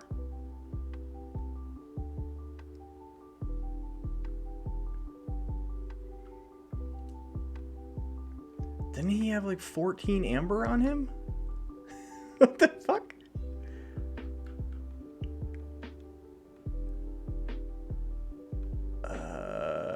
What? I guess I was gaining it, so I mean, had 12 on him, but I only got 5 out of that? I look away from the game for half a second and I miss crazy amounts of plays, so who knows? I'm spinning my tires right now, though. I think I just need to push on Tamed in this turn.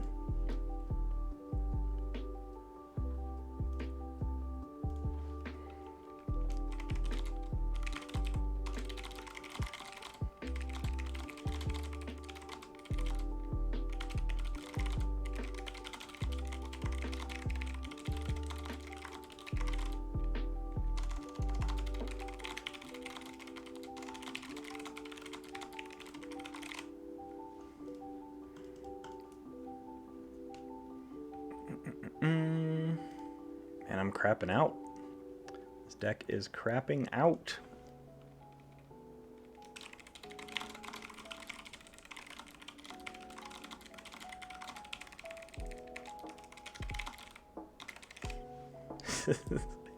I fucking rocketed the key 3 and then just, nope, you're off a key, nope, you're off a key, you're off a key, you're off a key, you're off a key, bye. And who they cyber cloning? Probably Crump.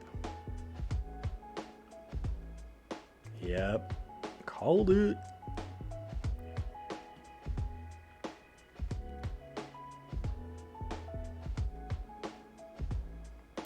Well, so what have they played? They've played 1 creature, 2 creatures.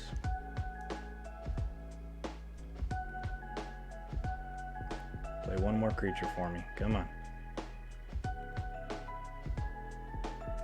Play 1 more creature for me. God damn it! Motherfucker! Let's go Untamed.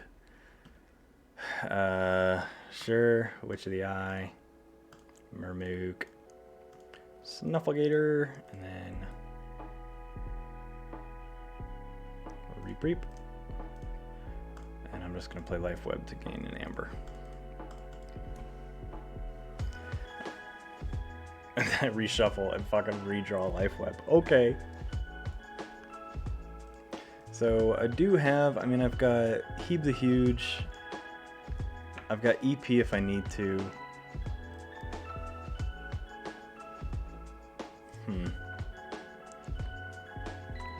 Weird choices.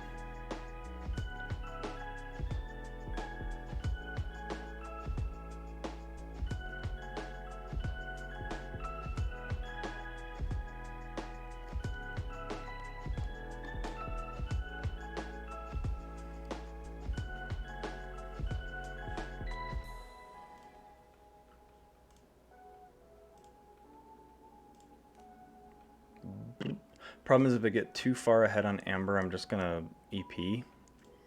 But that's probably not gonna be enough for me to grab tempo.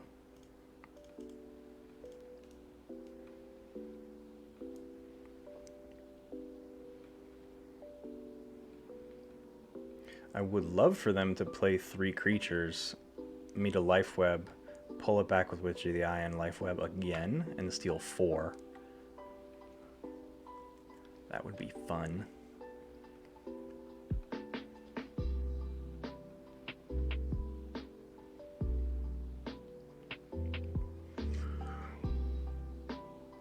Excuse me.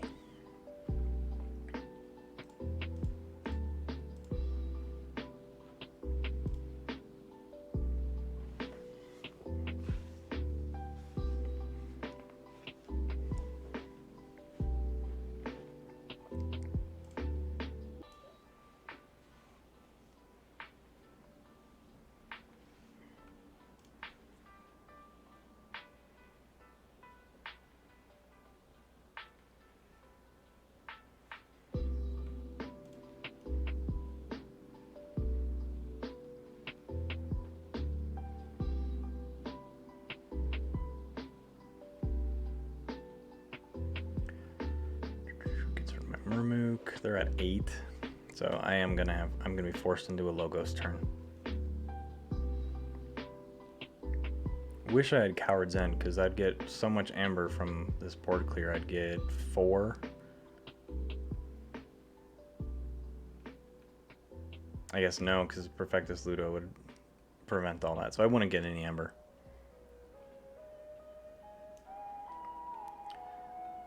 But we're going Logos, because I have no choice. So EP, draw card, Reap, draw card, Reap, draw card. Let's go Crazy Killing Machine. Actually, first, yeah, Crazy Killing Machine to hit Novu, and then Umbra Alien. Help from Future Self for a Time Traveler. Time Traveler, draw 2, Sloppy Lab Work to archive. Hunting Witch and discard Life Web, I guess.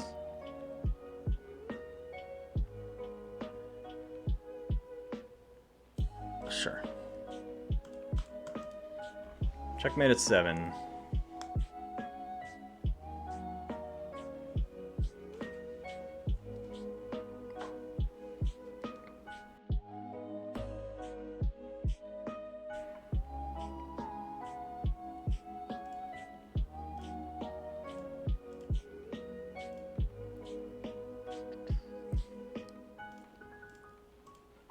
See if they've got an answer for this. I mean, they could realistically... I had to get rid of that Novu with the CKM because they probably had a Logos card in their hand.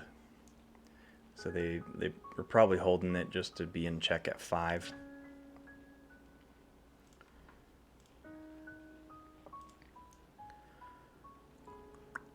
They have an EP. I think they've played it, though.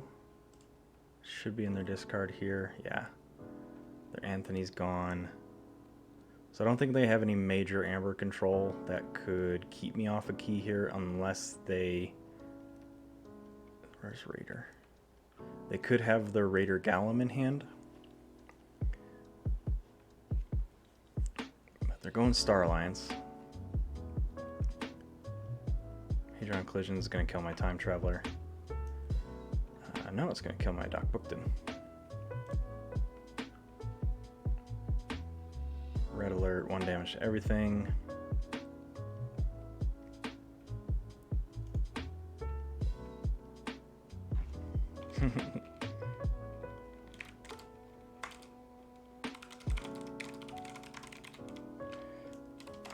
I guess I didn't ask to redo it, so.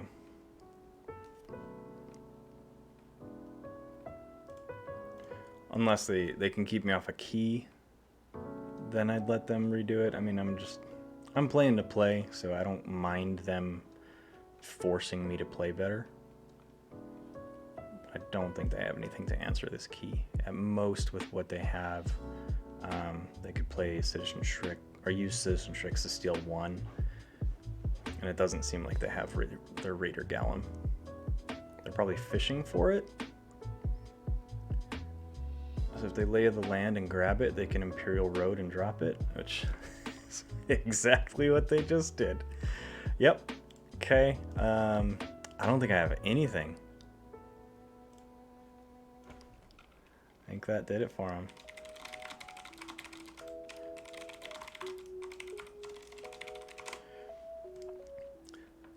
I have to go Brobnar. That's what I've got. So let's start with a Bumpsy. Make him lose 1. So let's play War Song. Smash to stun. Who's not going to die? That one. So I'm going to Relentless Assault. Sure, let's go those 3. So let's start with Bumpsy. Bumpsy's going to kill Ludo. Smash is going to kill Shrix, and Snufflegator is going to kill Gallum.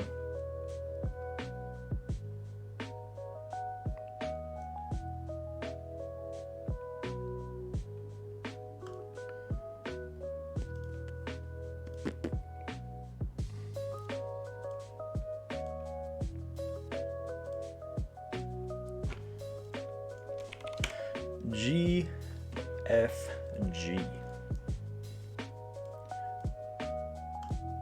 Stands for good fucking game, for those that care.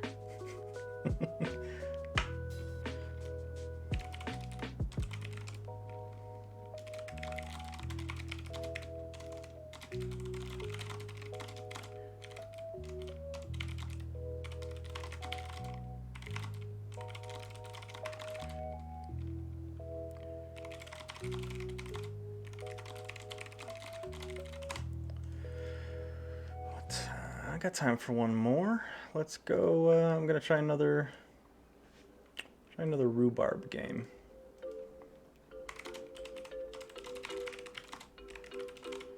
Let's go. Do not allow spectators, because why not? Start.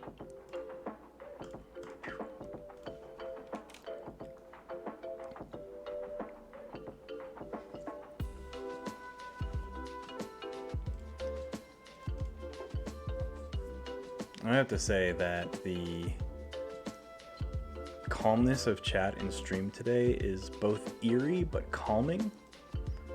It's been a hectic week, so just seems like everyone's just zenning out. Maybe I should talk like this and be super fucking creepy.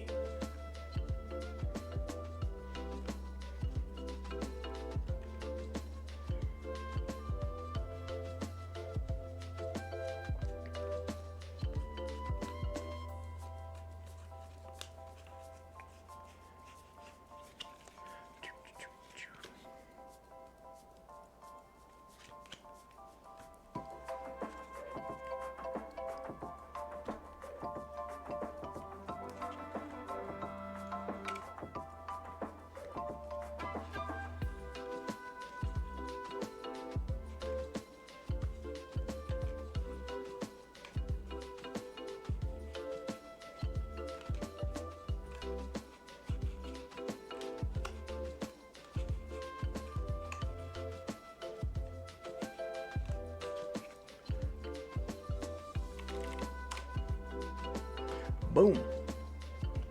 Oh, wrong screen. Here we go.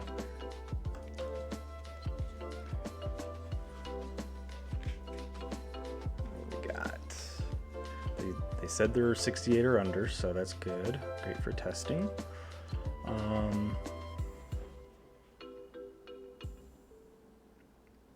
This is okay. I'm gonna mulligan. I don't feel great about that hand. I didn't feel terrible at either. They're going first. Spike trap, though.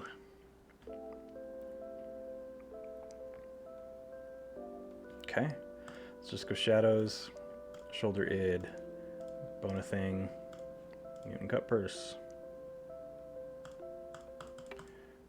They're probably going to trigger spike trap right away. I'm trying to bait it out. I want the Bona thing to cycle. The mutant cut purse I was okay with. Not okay with, but let's go dis. Let's have a dark minion over there. Capture on itself, and then a Brabble.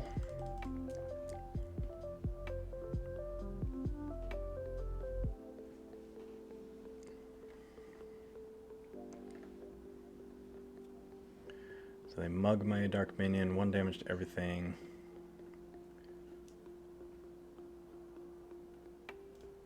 This is not fun. So I'm gonna go Saurian. This is a good time for So Salt, just to slow them down a little bit while I build.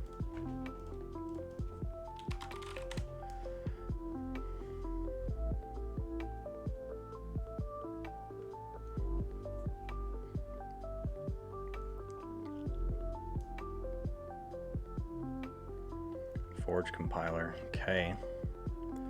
Not gaining much amber. The problem with this deck is it's so slow because it doesn't have a lot of amber pips. I think 80% of its bonus pips are all capture. Bulls. So let's go. This. Lord Invidious to capture on Shoulder Id, and then Brabble to fight Bot Bookton. Oh, they're all elusive.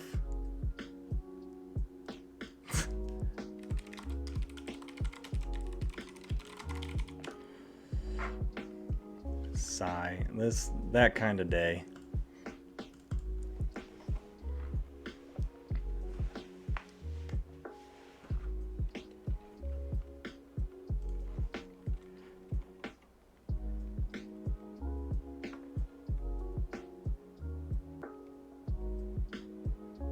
Wait, what?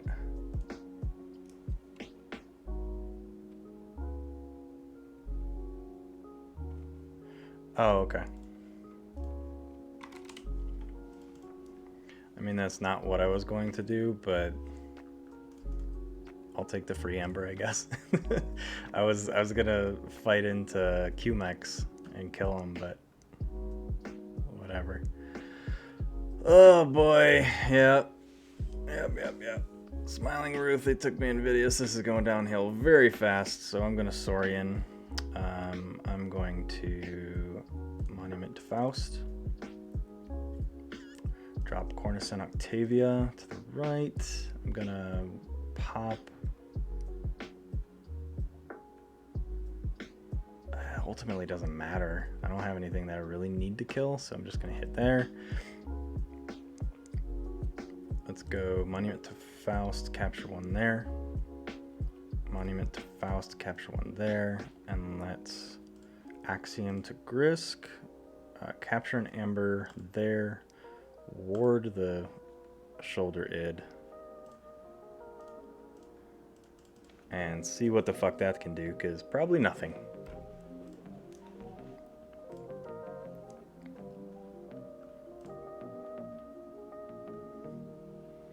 That's I guess it wasn't a terrible archive, just 3 cards, it looks like.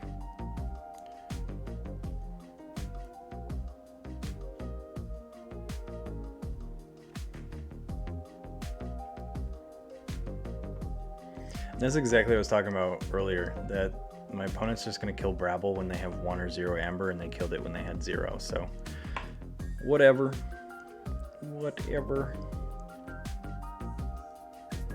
Let's do Shadows. Bonething, Steal 1, Reap, Opportunist.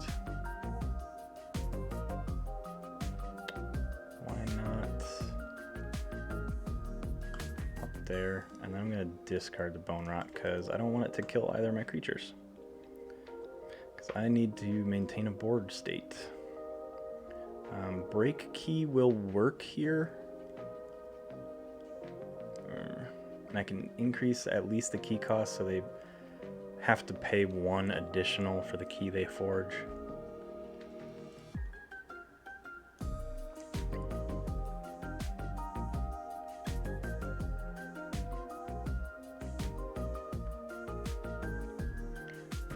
Some action cheating out their Dark Harbinger.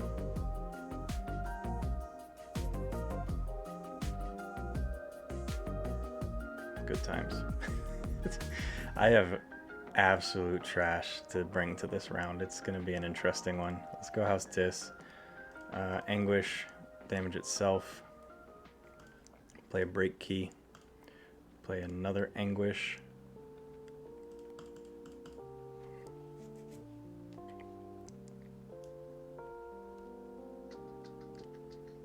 I basically made him lose an Amber. It's not that effective of a turn.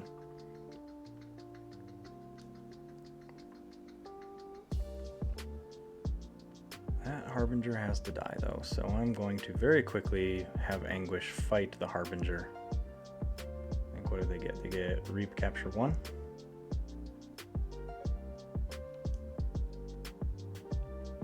Or they just lost in the woods, that's fine too, I guess. Oh boy, this does not feel like a weak deck. I'm gonna give them the benefit that it probably is, and they're just drawing way better than me against my pretty shitty deck. Yeah, it's a 67. I mean, That's is what it is. There's absolutely no point. Leave game, remove that from my list. That's why I stopped playing it, because games feel like that. Let's delete that, delete this.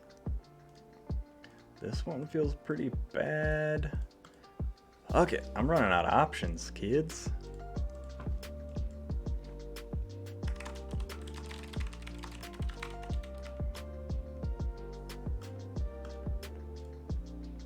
Let's just go with my Dark Amber Vault deck, I guess. Jiro, welcome back, man. Day's not too bad. I woke up at the crack ass dawn. Like, I never wake up early on weekends.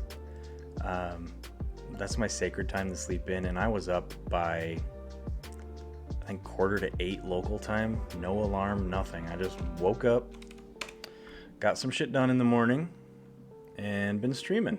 So I've been talking D&D with my wife, been playing Keyforge basically all morning. So I currently live in Colorado. It's not where I'm from, but I've been out here for about 10 years.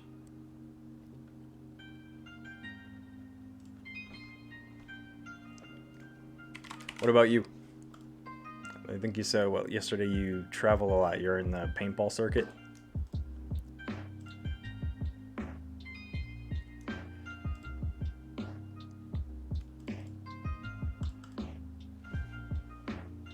Hey, Wizard. You know what? Honestly, some streamers bitch and whine like, you need to talk in chat, be participatory.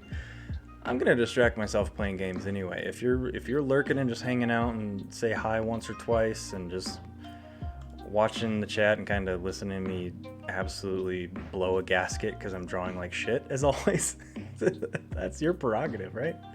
I put Twitch on in the background pretty decent amount of the time when I'm like cooking each night or just doing some tabletop RPG prep. I'll put Twitch on in the background.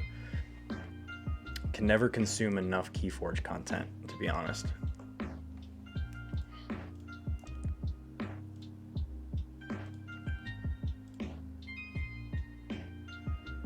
Oh man, what am I doing? I think I'm gonna go Shadows. I'm going to play Gamgee, play Opportunist on Gamgee, because why not? And then let's play Dark Amber Vault. 2 damage there.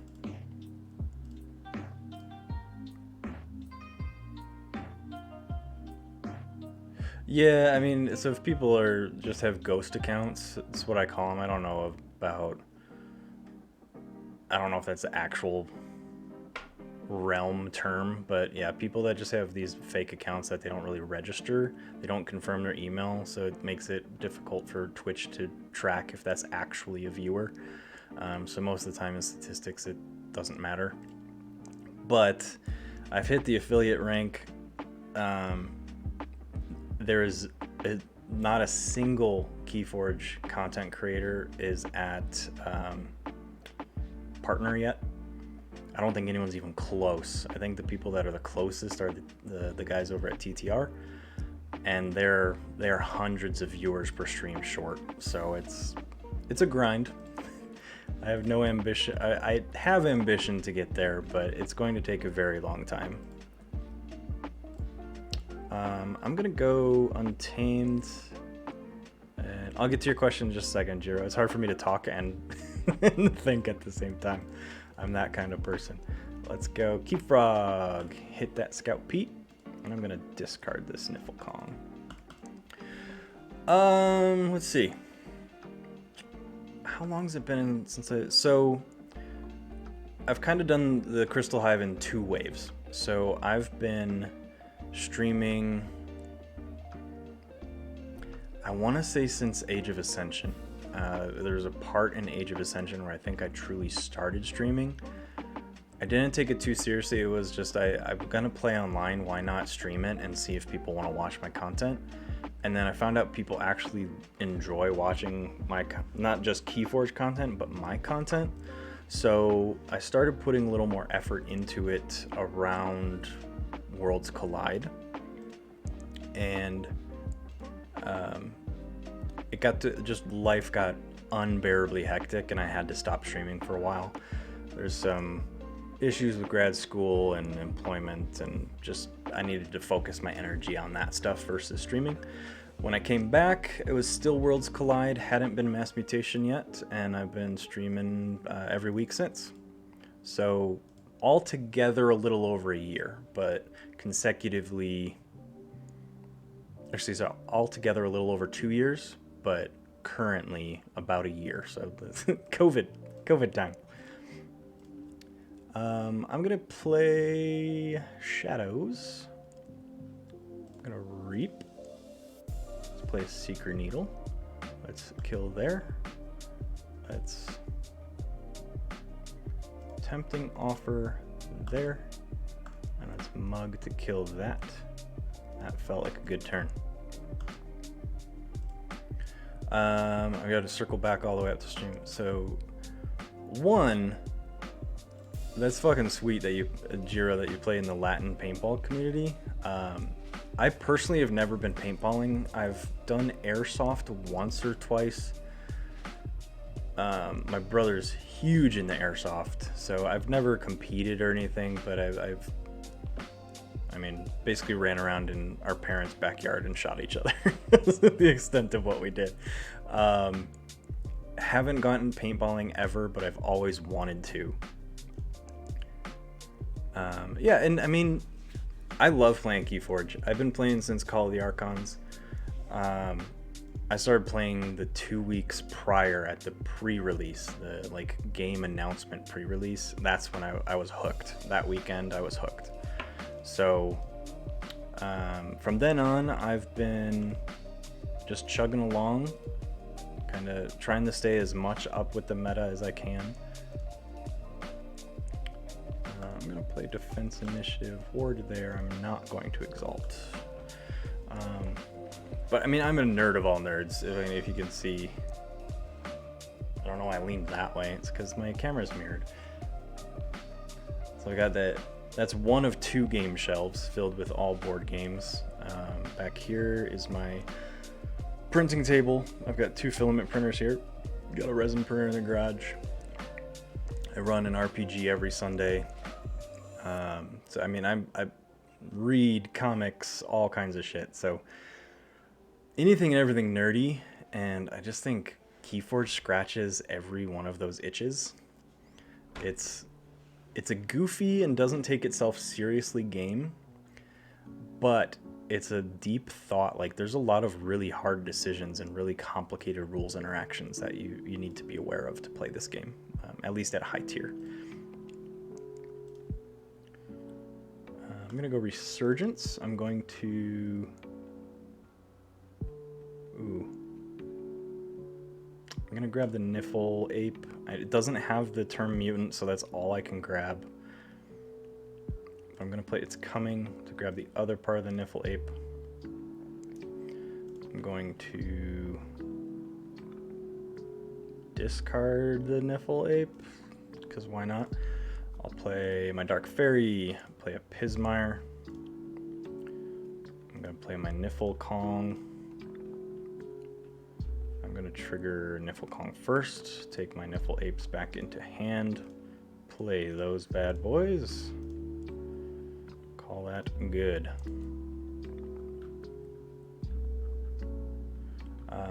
And Vault Tours, am I pronouncing it right? Is it Jiro?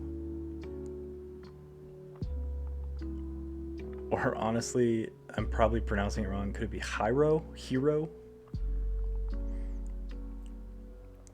With the Vault Tours, absolutely 100% recommend going to at least one. I went to the Denver Vault Tour in 2018, and I've been to a couple competitive larger tournaments, mainly a lot of, before they called them primes, a lot of regionals.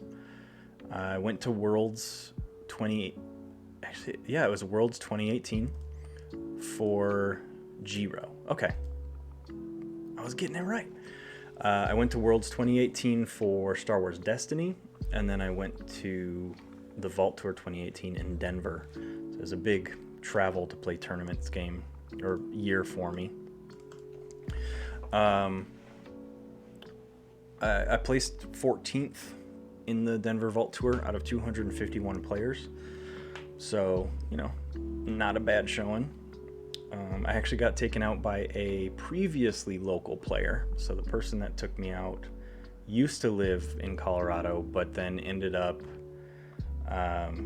they moved to a different state, and we met up in the top 16, and they're the one that took me out. So we both had a good laugh about that.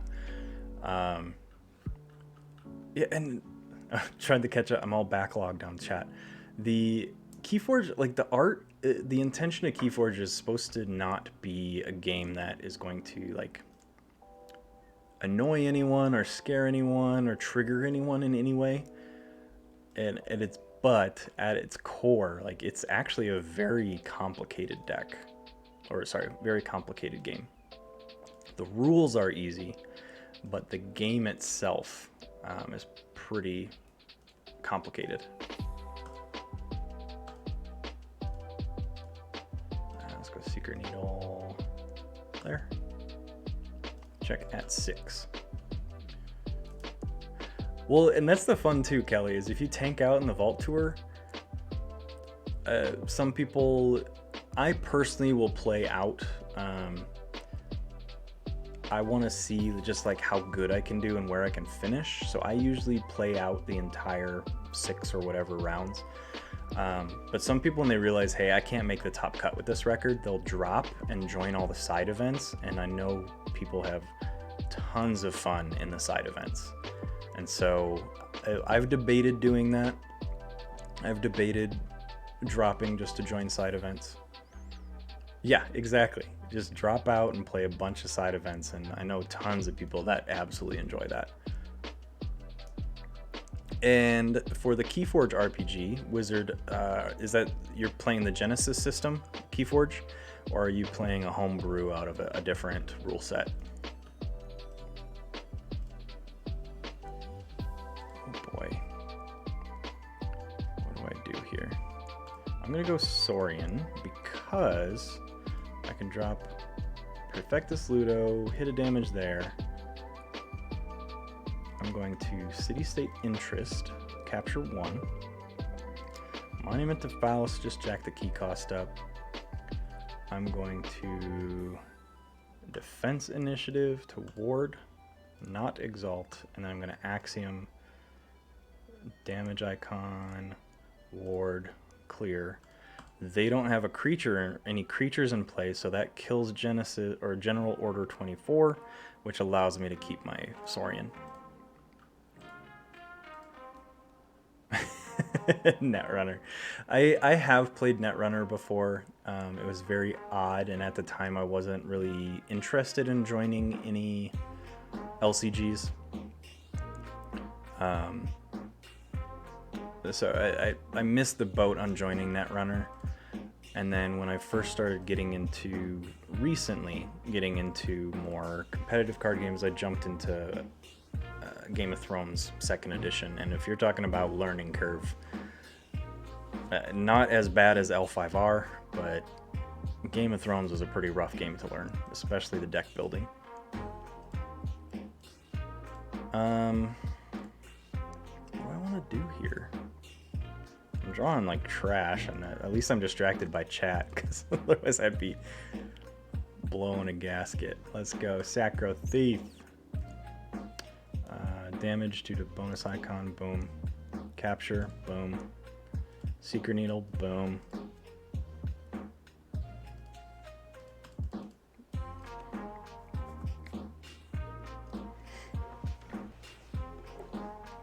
Yeah, I know there's tons of online tools for D&D Beyond, or D&D, like D&D Beyond. I play out of the 2 games I run, well, one now, because we had to pause one just to some life circumstances pulled one of my players away for an unforeseen amount of time. But I play D&D 5th edition in the Humblewood universe, So that's a supplement made by Hit Point Press. Really great story. More like less high fantasy. It's more just kind of generic fantasy, and all my players are animals. So right now it's a small party. It's just a group, 2 couples, my wife and myself, and then another couple. I'm the dungeon master. So 3 players. We've got a hedgehog, a raccoon, and an owl. And then the other game that's been paused is the Expanse RPG by Green Ronin Publishing. It's the Age system, the AGE, the 3D6 system. But I have the Genesis base rulebook and the base player book. I don't have the Keyforge supplement, but I want it. And I'm like, a lot of people want to play tons and tons of like, hey, I want to join 5 D&D campaigns. I just like playing RPGs, so I love learning new systems. So I've got, what is it? It's behind me.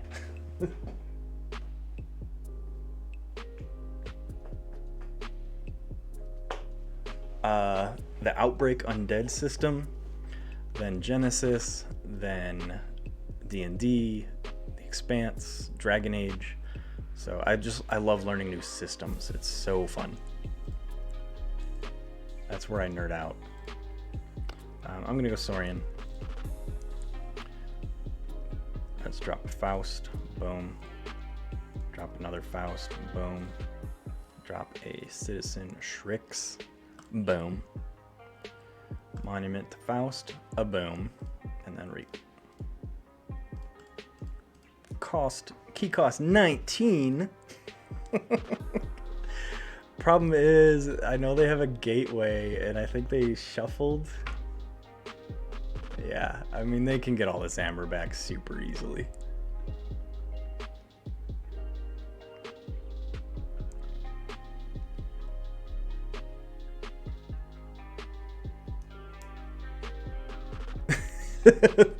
That last one is that what got me. Just Transformer. I know you could build all kinds of crazy stuff, so that's what really intrigued me. But my RPG group, I'm the only one that plays Keyforge. My wife occasionally will play. Excuse me. But not enough to really dive in and invest in a Keyforge-based RPG character. What do I want to do? I think I'm going to stay in Saurian. Remove this stun. We're going to just Monument to Faust. Keep that key cost going up. Let's Curiosaurus to try and protect against that gateway. Let's Reap. The Shrix first. At this point, whatever. Let's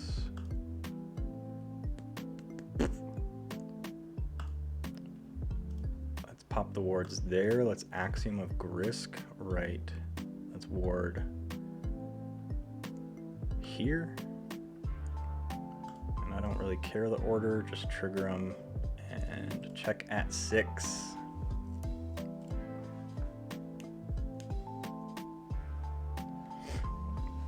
So have you read the Tales from the Crucible book?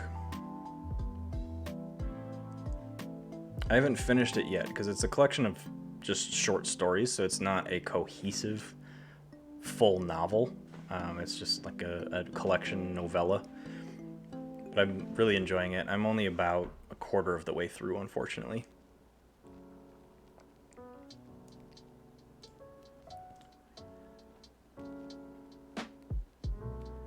The very first story in that book was a really good pick for the stories that I've been through so far, because I felt it fully captured the feeling of being inside one of these Crucible arenas and just the chaos of fighting and racing and trying to get to the vault.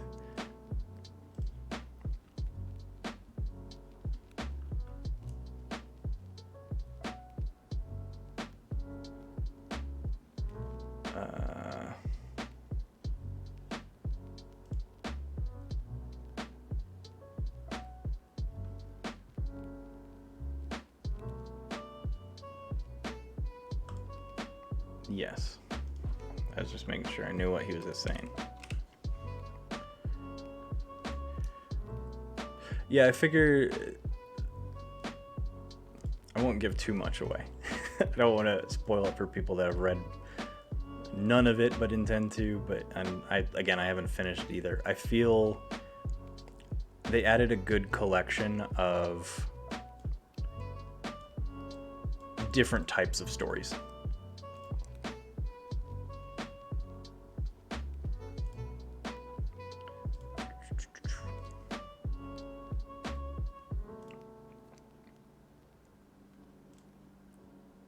Go yellow key. I am ahead on pace, but they are kicking my butt. And I have to go Saurian, so we're gonna discard and just jack the key cost up to 8. Be done. Actually, I just posted, I have an advanced reader copy of the next Keyforge novel. It's not a collection of short stories, it's actually a novel, Cubit Zirconium. I've been reading through that. I'm a slow reader, unfortunately. I love reading, but I'm a slow reader. So I'm trying to get through it quick enough to give a review before I think it releases end of April.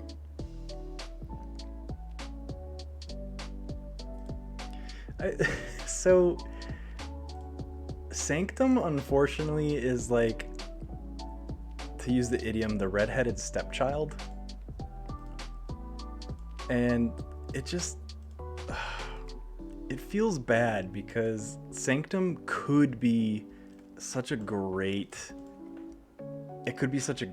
house, but it just doesn't have enough to push the edge of being better than another house. Like, it wants to be Brobnar, but can't. But it wanted originally to be Saurian, but it wasn't strong enough. It just... I hope when Sanctum cycles out again, that when it comes back, it's just totally different. I think they just need to rethink the house. Because the way it's working right now just isn't... It's not doing it.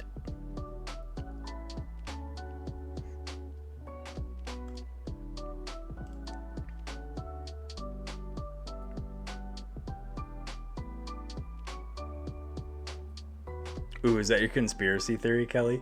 Is that the Crucible conspiracy theory? Because I love it. Go shadows. Let's put a shoulder id next to Fandangle. Let's put Gamgee next to shoulder id. Let's tempting offer to bounce Sacro Alien. Let's opportunist Flumph. That's my Asthma Bomb and a Seeker Needle Stealthster.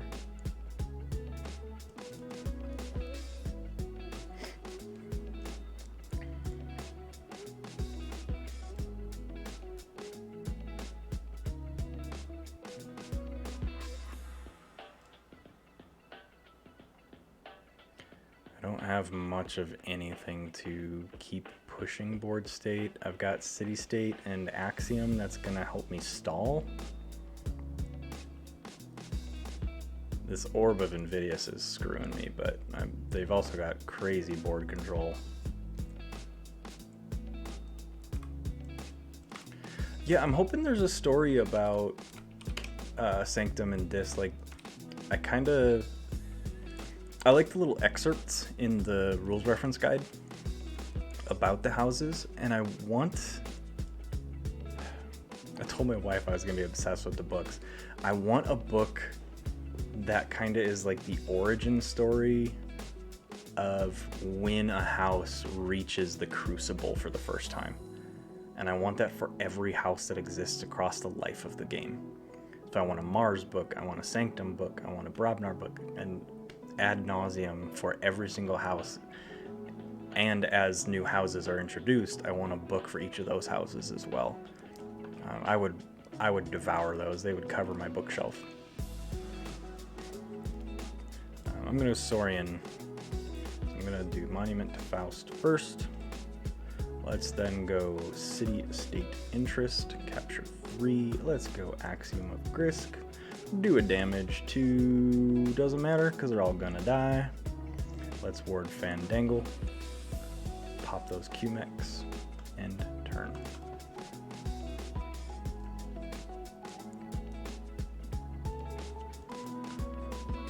And I am sitting here with nothing to do.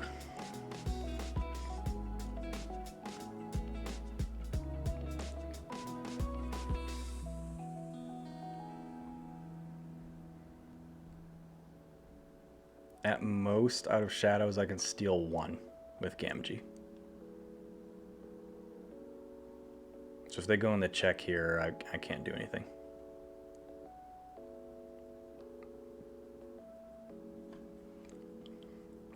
I mean, I can use Monument to Faust to bump the key cost to 8 because I have Faust in my discard, but then I'm playing not to lose versus playing to win. And if it gets to 7, Novu is going to be able to hit the mech. So even if I go shadows and hit 5, they're still going to get it back. So I'm just going to go...